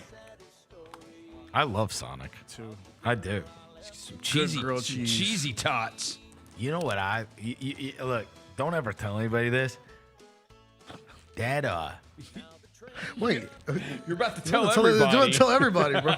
that chili cheese Frito wrap. Oh, gas. I can't do it that often, but when I do it, brother. I used to love that thing. When I first moved here, you know what? I felt like one of those people that was like because I didn't have Sonic where I grew up. Yeah. So my apartment, when I first moved to Memphis, was right by a Sonic. I used to go get that Texas toast breakfast sandwich like every morning. Yeah. Every morning. And I felt like one of these people from overseas, like experiencing America. Yeah. I was like, they have this? The bacon, egg, and cheese on buttery sourdough? Yeah. I will do this or Texas toast. Texas toast, yeah. Oh. Yeah. And then, and I was up at Sonic all the time. It was great. Anyway, every Monday we're giving you a chance to win free Sonic. Just hit the link pinned in the YouTube chat to enter for a Sonic gift card. Jump into the chat, hang with us, and maybe even eat free Sonic too. How about that? Yeah. We're trying to make our listeners big bags. Get you a Route 44 sweet tea on us, cuz. Man, what? Route 44, man. Yeah. Oh, yeah. That orange creamsicle. I used to get that one. The orange creamsicle, whatever drink? it's called. Yep. Yeah. Oh, I loved it. The OG cherry limeade. Yep. Yes, bro. Yeah. Get the little popping candy in the drink. You never heard of cherry limeade flavor with anything until Sonic started doing it. Also, real quick before we get into the last five, quick little update. Japan is still winning over Brazil. They are still over Brazil. Wow. We are at halftime right now. And I was asking you guys if you heard about Uruguay or whatever. Did I get sentled? If you guys didn't hear about it, that Uruguay got rid of their charter and told them find your own way home. Wait, what? Did I get sentled? That's real. That's real. Uruguay out of World Cup as players forced to get commercial flights. Okay, bro, that's messed up, bro. All right. That is real. You didn't make the knockout stage, so y'all got to find your own way home. No, they didn't just do that. They failed to win a single match. The governing body of Uruguayan soccer, the AUF, has opted to cancel its charter flight set to take players from their base camp in Mexico back to Montevideo. The players will go back commercial, arriving on several different flights as a squad. Okay, good. So they're not even together on one flight. Okay, Like, you guys just hadn't seen that. I was worried when I mentioned that, and you guys hadn't seen it. Yeah. I was like, oh no, did I get sentled on this? Because I read a headline that said Uruguay players flight canceled, forced to book their own. Can you imagine? Yeah, that's... Find your own way home. Oh, yeah. Losers. Yeah. I would. What if the Grizzlies lost? We didn't make the playoffs, and they were like, you know what? Find your own way home. Find your own way home. Yeah. You're stuck here. Yes. Yeah, they were expected to move on. We're not doing it. Hey, you know who's getting that? 100%. The Trailblazers. The Trailblazers are doing that. Yes. That's happening. They are absolutely. Find your own way to the next game. In November. He's gonna have them taking buses. Yeah, bro. Like From city to city. Like the Hound Dogs. They're gonna have to figure. They're gonna figure out how to get from. You'll be taking buses from like L.A. to Memphis. Yeah, we're gonna see a yellow school bus pull up alongside here. Freaking trail. Jeremy Grant's getting out. Like the Hoosiers bus. They used to drive on. That's so messed up, bro. You got to think about things differently. Canceling flights is a little aggressive, bro. They're shame. It's shameful what they did.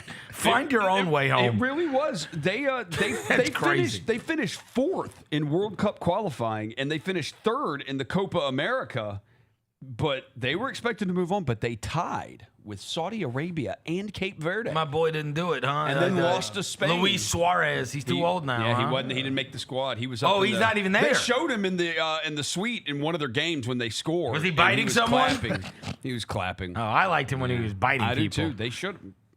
When he was like scoring like crazy amount of goals. Yeah. In the Premier they League said, back in the day. If you guys he gets suspended, he'd still like lead the league in scoring for 3 weeks. They said if you guys don't play better, Luis is gonna come down there and bite. Shout out Luis Suarez. Find your own way home is wild. Yeah, it is tough. Like, how do you like take that news, bro?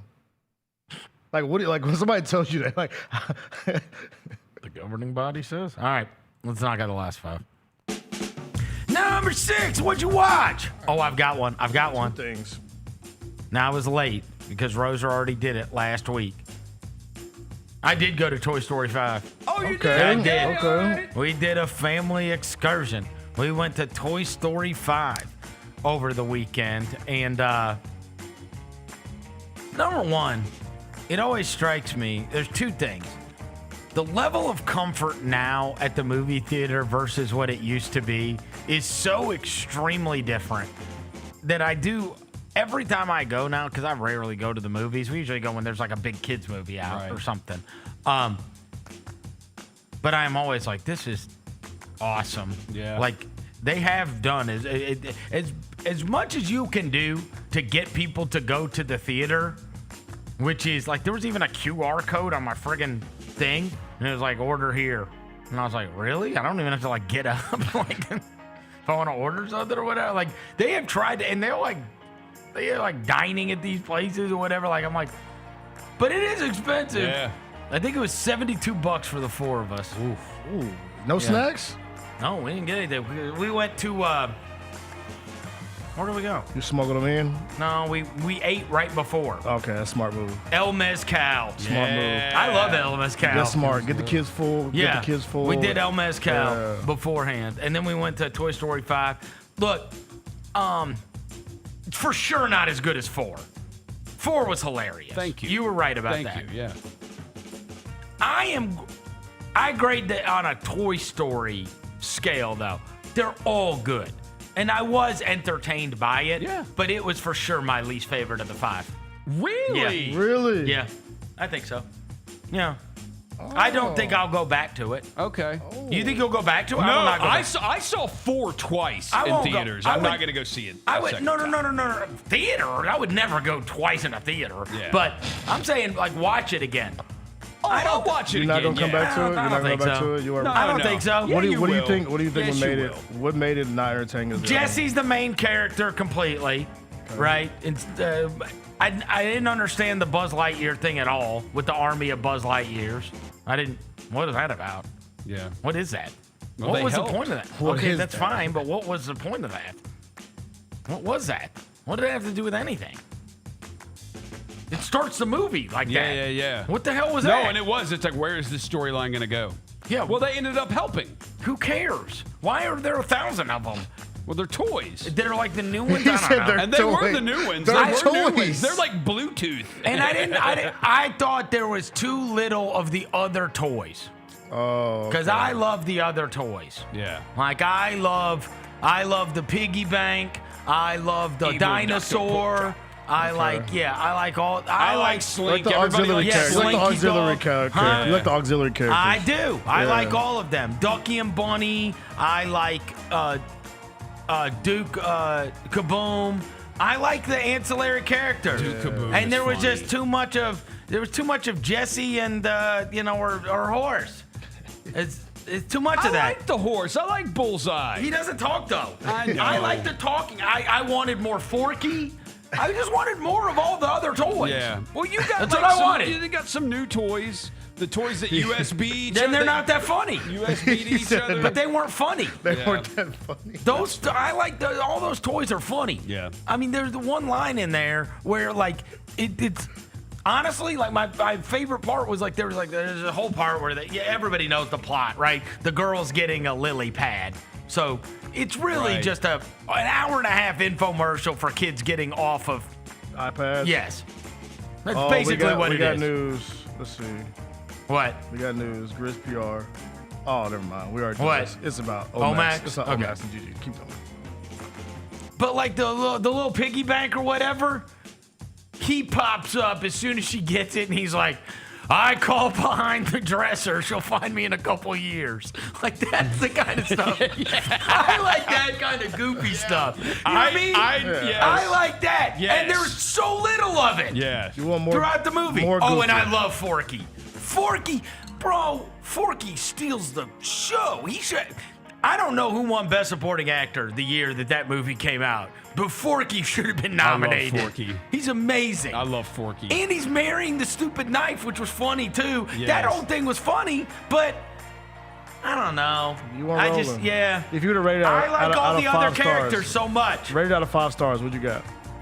I mean, again, it's Toy Story, so I'm gonna like it no matter what. Yeah. But I would tell you, I liked it probably least of the Toy Stories. I think it was better than the second one. And I go back Is and is forth. 2 the daycare? No, that's the third one. The third one is the best No, one. third is go to college. Yeah, and then they're at the daycare with Lotso. Okay. Yeah, the third one's the best one. 3 and 4 are the best. I don't know. It was fine. I look, I like all the Toy Stories. I don't know if I will watch 5 again. And as a parent, I appreciate them doing an infomercial of getting off of screens. Yeah. You know what I mean? And maybe it just hit me different just because, I mean, I do, like, you know, the girl goes to a sleepover and everybody's just staring at their screen. Though. Yeah. I mean, it And is the like. toys are talking to each other. Yeah. Like, and they don't talk to each other. Yeah. I mean, so it is. They are sending messages the entire time. Yes. And it's entertaining. I don't want to take away from that. Again, all Toy Stories are ranked higher than other movies to Right. me. I love them all. Yes. So this is only on a Toy Story scale. Yes. I would still prefer it to 90% of other movies generally because I like Toy Stories and I like the characters and I like that Woody's going bald. And I mean, there's certainly memorable things. Yes. But I didn't walk out being like, that was amazing. That was great. Yeah. Can't wait to watch it on Disney Plus. I feel like it could have been better. Respect. I feel like it could have been better. 3 and 4 had real big moments. Left you at the end. Both how they ended was like, oh, this is pivotal. Yeah. And like, this just felt like it's trying to send messages. Yeah, to the kids. Yes. Yeah. It felt like the whole thing is like trying to persuade you that technology, you know what I mean, is not as good as things aren't as good as they used to be and whatever, right? You need human interaction. Yes, and like this is I the agree. way, yeah. I mean, again, but again, I don't need Toy Story to, you know. I'll tell you that. You know what I mean? I respect that. It's fine. Well, I mean, yeah. Go ahead. All right, I watched 2 things. First thing, I watched. So there's this documentary on HBO Max called U.S. Against the World. Have you seen this? It's about the United States soccer team. It documents their journey from the Qatar Olympics, Qatar World Cup up until now. When is it on? It's on HBO Max. Oh, it's on HBO Max. It's amazing. It is? It's 6 episodes. I'm on episode 4. They're 45 minutes each. They tell the story of you get invested in players because they tell the story of every player, where they play, their families, they got kids. So who's cool? So my boy Weah, vibes. But he's not. Weah's vibes. But he's a backup. But he's vibes though. He's vibes. Yeah. They even show them like in the club in Italy, like partying. Like it's Weston McKennie. Cool. I'm rolling with him. Yeah. Okay. Let me see who else I was vibing with. Balladon, I have him on there, but he didn't really show much personality. Does Pulisic seem cool? Pulisic, so I was rolling with Pulisic until they showed the part where when Pulisic pulled out of the Gold Cup in 2025 and Landon Donovan was on his head and they were all on his neck.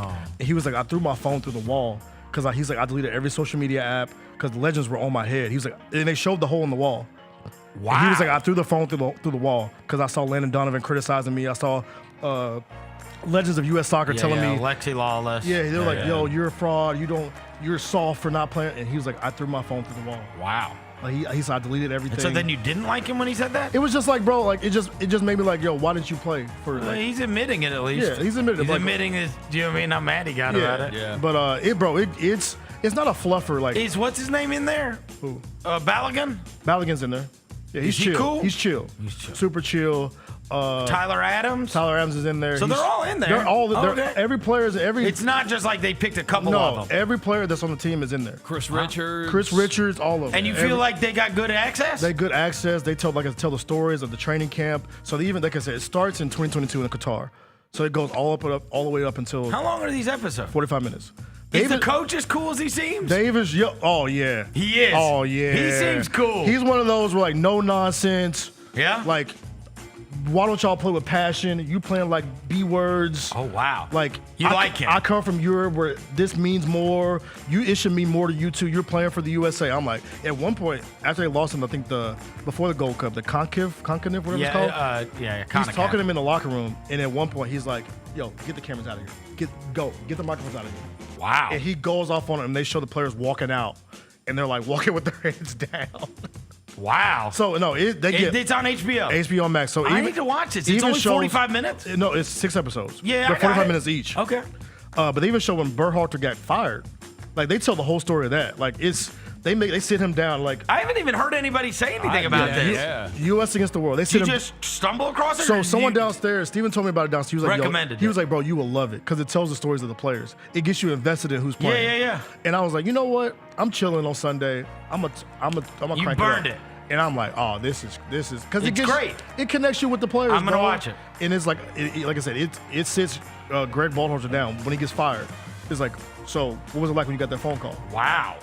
Like he's like, yeah. So they got hardcore access. Hardcore access to training camp, access to locker rooms, access to players. They're flying over to Italy, and you could tell they're building like a player, like a team of friendship, like the power friendship team. Like it's like this is the second year they're playing all together. HBO always has done the best job with stuff like this. Yes. They always did it with Hard Knocks back in the day. Obviously, Hard Knocks, and then they did it with. They've done it with Olympic basketball prior to, with others of those, and then they also. For so many years. Yeah. They would make me care about every friggin' boxing match. Yes. They would. They were like so good at the storytelling with the, by the time any boxing match would come around, I'd be like, oh, I got to see that. Yeah. No, that's why like now Wednesday when the game comes, like when I see these dudes running, I'm invested now. Like right. Chris Richards, he did like they put a camera on him after they lost, and he was like, yeah, man, we let the country down. Like it's a joke. Like and it just cuts to the next episode. I'm like, oh yeah, I'm lit, bro. Let's go USA. Also, too, I didn't realize how many guys we have on the team. They're like, we're born in the USA and they live in England now. They all like a lot of them have because they play in the Premier League. A lot of them have like English accents. Like, oh really? Yeah. I'm like, are you really from here? But you were the USA, bro. Right. I'm rolling. But no, I recommend it 10 times out of 10. U.S. versus the world. U.S. against the world on HBO Max. That's a good recommendation. I watched 4 episodes. What you got? I watched, what is the freaking show called? I blazed through the first season of it. Like binged hardcore. The Designated Survivor. The Kiefer Sutherland show. It's just like his Jack Bauer character. Oh, 24? Except he's the president. But every show ends on every episode ends on some massive. What's it on? Netflix. Is it awesome? It was on ABC back in the day. Oh, I never saw it's thoroughly entertaining, yes. So he is the designated survivor. Basically means the president makes his State of the Union speech. And every member of Congress and the Senate is there. He is the designated survivor that is held back somewhere else in case something happens, a catastrophic event happens. And then, boom, a catastrophic event happens. The Capitol building blows up, and every member of Congress and the Senate dies, and the president dies, and the vice president dies, and he becomes the president of the United States, and he's really just the Secretary of Education. Gotcha. So, yeah, and then it just goes from there, and there's storylines galore. How many episodes? The first season is 19 episodes. It was a network TV show. Ooh, that's a lot. And so they're 42-minute episodes. How many seasons are there? I think 3, and then it was canceled after the third season. That's So a I'm lot of interested to see how it. Yeah, no, dude. but When it jumps the shark. I'm not. Yeah, I'm not kidding you, dude. That first season, you start watching, you're gonna want to watch the next. You're gonna watch the first episode. And you're gonna go, what's the? So let me watch the second. 24 Then you're gonna want was to watch like the that. third. Then you're gonna want to watch 24. It always Dude, got you just- hooked at the dude, end. There's never been a binge experience like 24. I'm sitting there and I'm watching one of these episodes and I'm like, it's like a heartfelt moment. And I can tell it's the very end of the episode. But it said, I look at the time and it's like, oh, there's a minute and a half left in this episode. Something is about to happen in the final minute and a half right here that it's going to make you want to watch it. And then sure enough, like something happens. Another one. Are you still watching Love Island? No. Did you watch the best episode ever this weekend? You gave up? I just haven't. Bro, you have to get to the best episode happened this weekend. Did everybody have sex? No, bro. No, they came back and they had. You know what? No, they did not. Let's just all have it together. I did learn a new phrase. What's left? On the pile. What's left? I did learn French fry, but I learned what a French fry was. I didn't know what that was until I watched Love Island. But they had like a comeback from the Casa Amor when you go meet somebody new. In KC, he left Anaya hanging, and she had a breakdown. Oh. We almost saw a fight happen on the show. A real fight? So the girl he brought in, Titi, is from not Compton. She's from Inglewood, and the girls are going at her like, "You're trash. You know." And Titi she's don't like, play. And she's like, "Yo, what's up? Like, I'm what's from up? Inglewood, yeah. Like, what's up?" Yeah. And it got heated. It got heated. Wow. It got heated. It was like Jaylen Brown versus the Nerds. It really was. It got heated. Shout out to Love Island. Did that chick bro. do the splits again? Bro, yeah, bro. So Meg Thee Stallion was on the episode yesterday, and she was like, and she walked in. Wait, as like a contestant? As a host of a competition. Oh. So the first thing that she did when she saw Meg Thee Stallion, she hits the splits, and the dudes are like, "Oh Lord, Kinsey hit the splits again." You don't say. Man. Oh, I went. I was outside a little bit this weekend. Oh, bro, you were not outside. I went to Saturday. I went to Mitchell's, right down here. It's inside the Rumba Room for breakfast. I don't know any of that stuff. Oh, the little thing with the burrito on the wall. Yeah. Yeah. Mitchell's Burritos. It's awesome. Gun smoke? What is awesome. It's the breakfast. They do breakfast, but they do lunch too. Wait, is the place inside a Rumba Room? Yeah, like you walk by it, you see it. It's the sign's there. It's Mitchell's. It's like called Mitchell's at Rumba or something. Yeah. Delicious? Delicious. What'd you it's get? Great. I had the guy who runs the place. He came over and talked to us. I had Gaylen's meat loving burrito, breakfast burrito. Yeah. Boy wanted some meat in his And life a early in hash the Big morning. bag? Big bag activity. And a hash Boy brown. wanted some meat. Dude, Dang. that hash brown. Holy crap. So good. But each one of the menu items, a lot of them, they're named after a member of his family. Oh. Yeah, named after a member of his family. So locally owned business. It's great. Get out there and support it. It's fantastic. Yeah. Okay. It's There great. you go. We all had it. Right. And I went to the vintage, the Memphis vintage. At the Renaissance? No, it was at the Soul and Spirit Brewery. One of them was there. It's the Soul and Spirits Brewery down like on the north end of downtown. Yeah. It was a vintage market? It's at this. Have you ever seen this brewery? It's like Soul Spirits Brewery. Dude, it is huge. Wait. Like huge. Is it past the pyramid? Yes. It's not past the It's not pyramid. Grind City, right? It's not Grind City. Because Grind City has summer solstice this weekend. I've been to Grind City. It's not Grind City. But like it is. I mean, it's past the pyramid, yeah, and it's past like where if you were to turn to go to the island, go past that too, and it's just on down and then like back up to the right, and it's huge. But yeah, it was like a Memphis. They had a couple of them. Did you buy anything? They had one at the convention center too. We didn't go to the convention center. No, I didn't buy anything. They had a Dolly. Browsed. They had a Dolly Parton pinball machine. I thought How about much? you with that one. I didn't ask. Idiot. They had an Iron Maiden pinball machine for sale. How Wait, cool you is this? didn't ask questions? No, I didn't see the person who was selling them. Like they weren't there when Like I was a standing full-size by. pinball machine? Full-size Oh, pinball wow. machine. Takes quarters and everything. Wow. One thing I did almost buy is someone did have a U2 shirt from the Pop Tour in '97. The last time they played Memphis, it was at the Liberty Bowl. Oh, they had a that's U, actually kinda and it fire. looked good. Like it would look good condition, no holes and everything. And they had $45 on it. I looked it up on eBay and they You were sell- going to try to flip it? They sell no. I was gonna actually just see what do these go for. I feel like there's probably 1 million of them, but there's really not a ton of them on You're eBay. that guy, huh? All right. You're that guy. Number 7, Jaylen Brown versus the Nerds. Oh, this hit the timeline over the weekend. And I was like, oh, buddy, this is crazy. So, here's the first part of this. The first part is, and you guys know, we've all dealt with this in the past, right? Where it will be, where something that you say then will be chopped up to have it, the most rage baity thing possible, right? And so Bobby Marks is on Sirius XM radio and says he was talking to an analytic guy and said that Jaylen Brown would be the 7th best player, blah, blah, blah, blah, blah. And that's the quote that's taken out. And then that's what's posted. And never mind what Bobby Marks followed that up by saying, right? Which is this is goofy and whatever else, right? But because that's what's posted. And, oh, buddy, Jaylen Brown had time.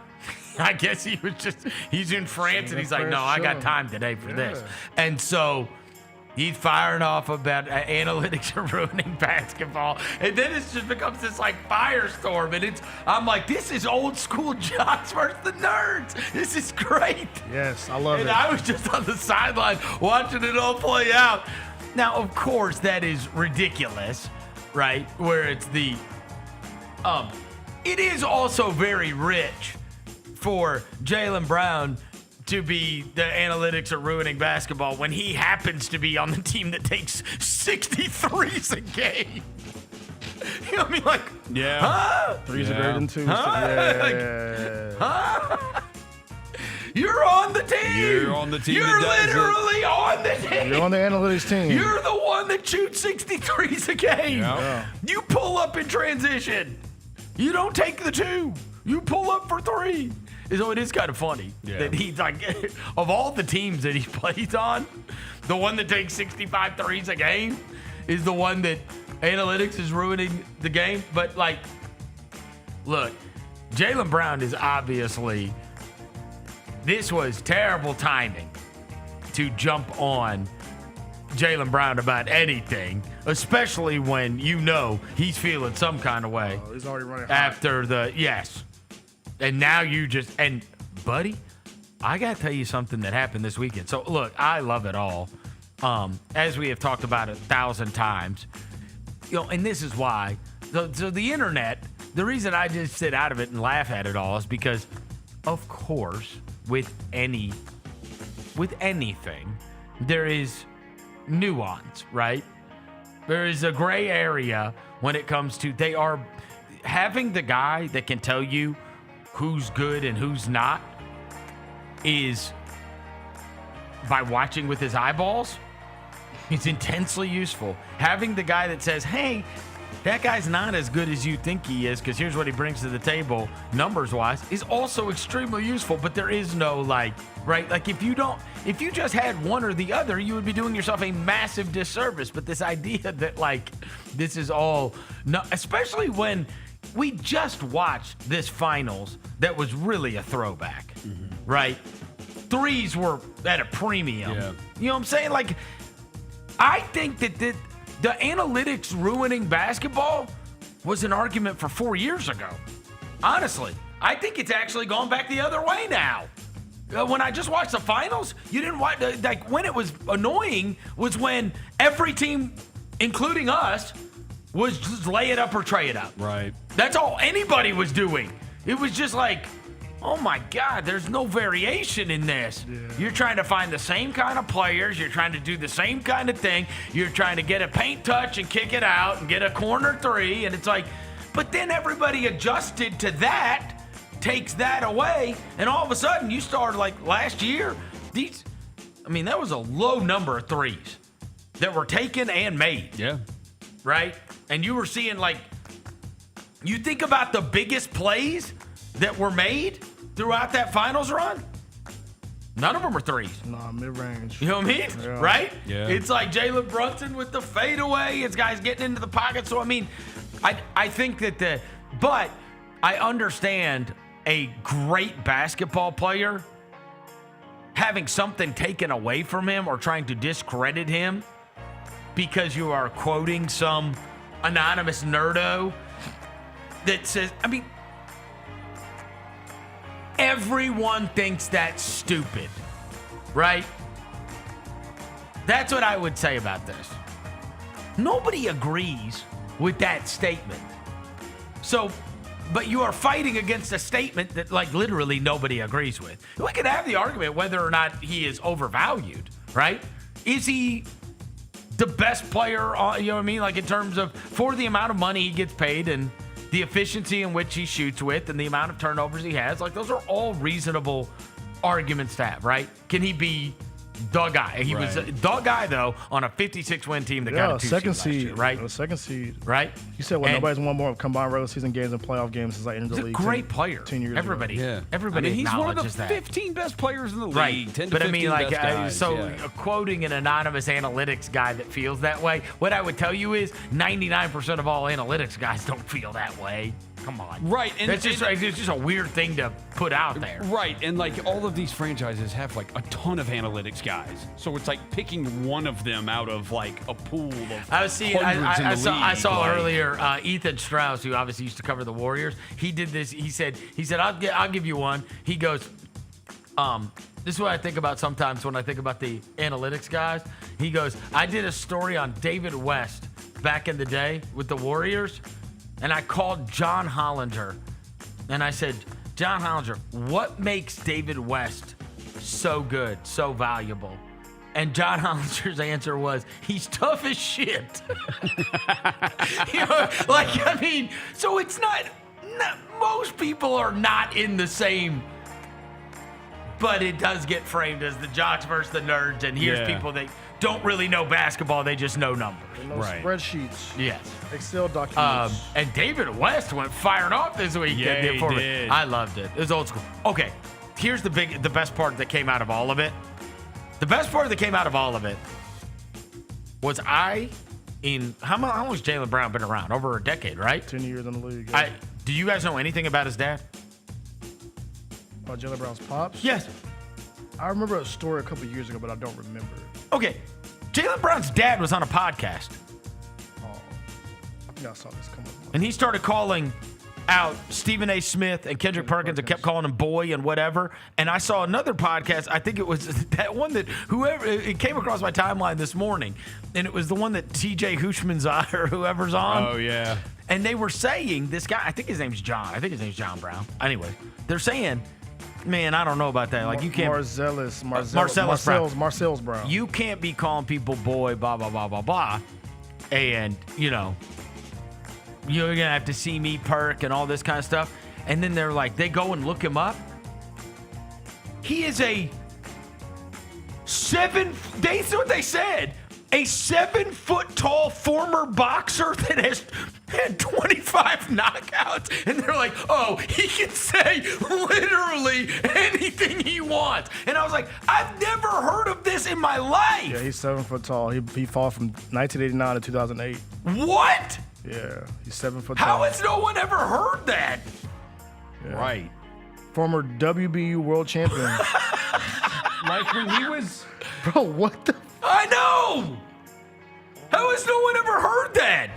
Yeah, bro. He's the tallest professional boxer to become a world heavyweight champion in the U.S. And, of course, these guys, they were like, yeah, you can't be calling people boy, blah, blah, blah. His dad needs to watch out. And then they read his bio, and they're like, actually, he could probably say Perk, you might be in trouble here. Because you saw Perk responded, right? Perk said, I ain't hard to find. Better sit his old ass down somewhere with all that boy talk. Because we definitely can talk it out, or we can get our feet hot. The choice is his. This is a mistake. He got charged with attempted murder.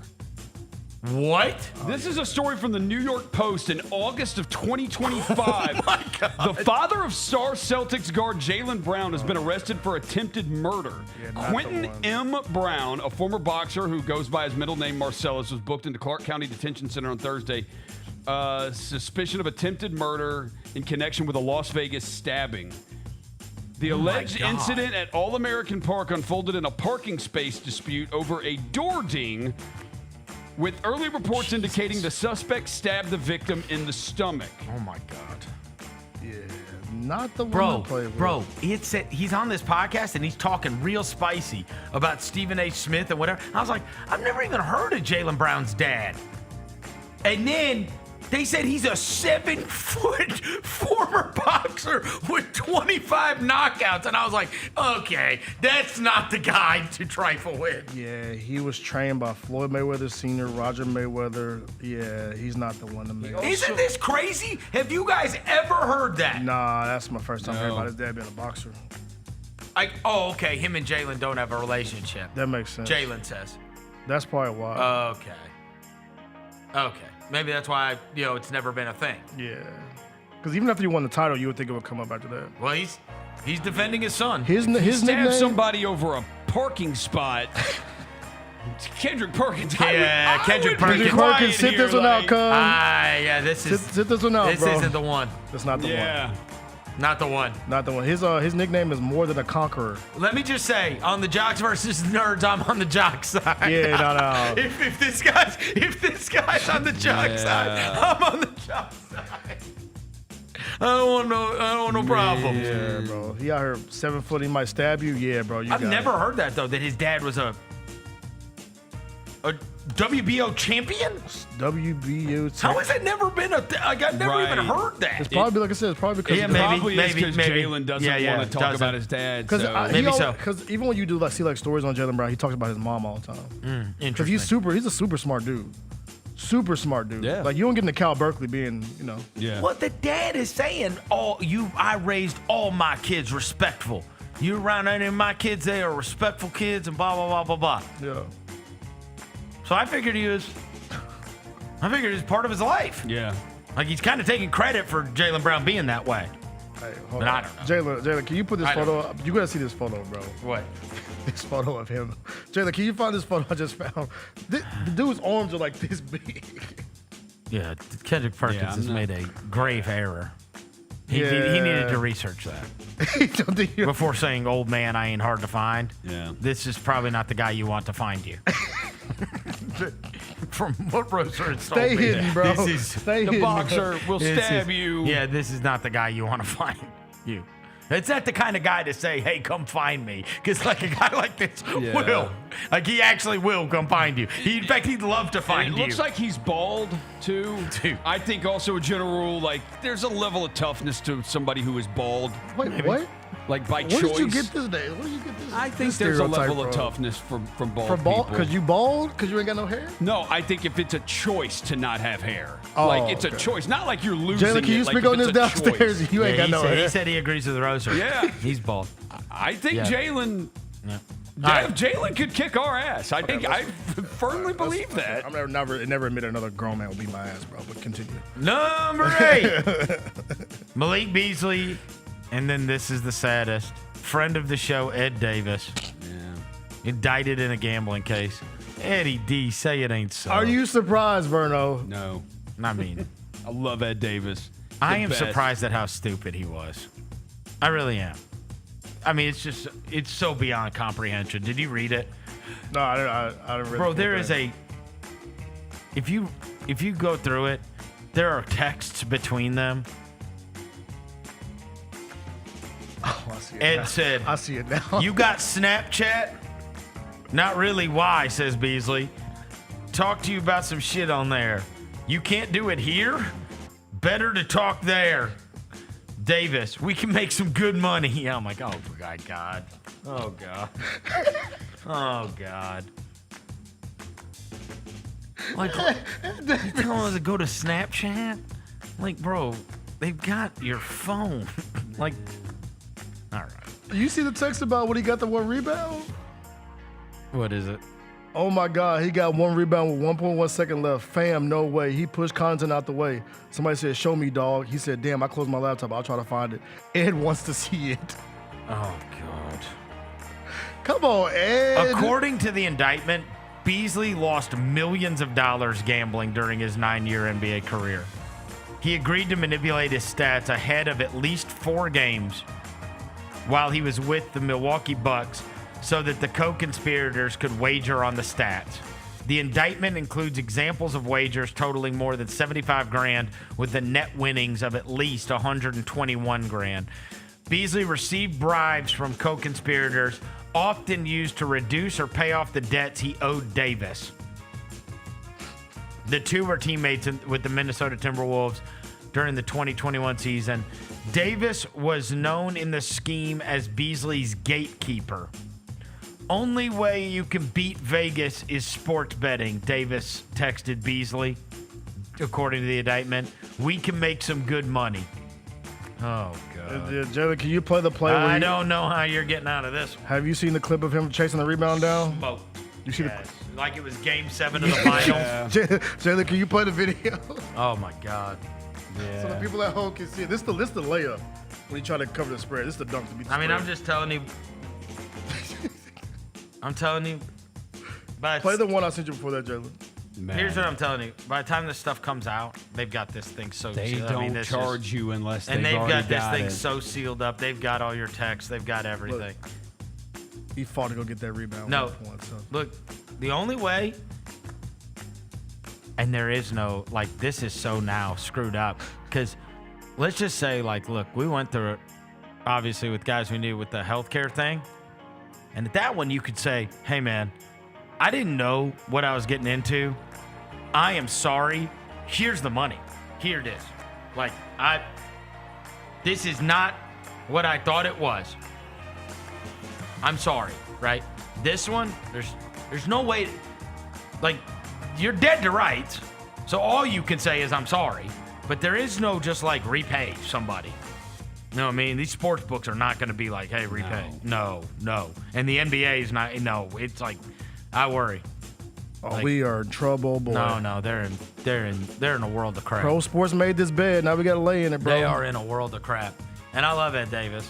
And this is just, I can't believe this is just stupid. He made a lot of money over his career too. Just loves gambling, bro. He turned that man into a loan shark on the court. He made a lot of money too over his career.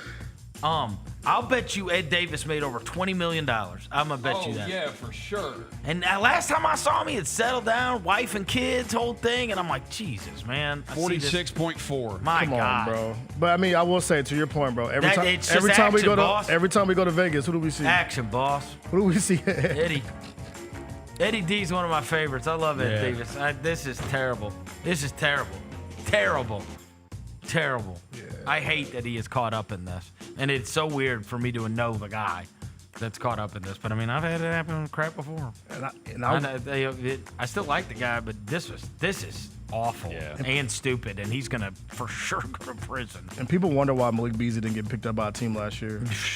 Because, like you said, Roser, There's at least somebody when they saying stay away. they got a case, bro, the NBA knew he had a case going on his head. For sure. For sure. So, yeah, that's – because I was like, yo, why Malik Beasley on the team? He made it, you know? And there's just so much evidence now. Oh, yeah, it's way too many. I mean, they've got this thing sewed up. I don't even know how you defend yourself. Seriously. You fighting for a rebound. I think, honestly, with these guys, I think you're just pleading. You're trying to get it. You're trying to get as low a thing. You can't say you didn't do it. They got you. They got you doing it. That's that's what I was saying. Like with the healthcare thing, you can say, I'm sorry. You know what I mean? I'm sorry. I didn't know. Here's the money. Like, you know what I mean? There ain't nothing to do on this. We got you on video. Bro, you fixed a friggin' basketball game. Yeah.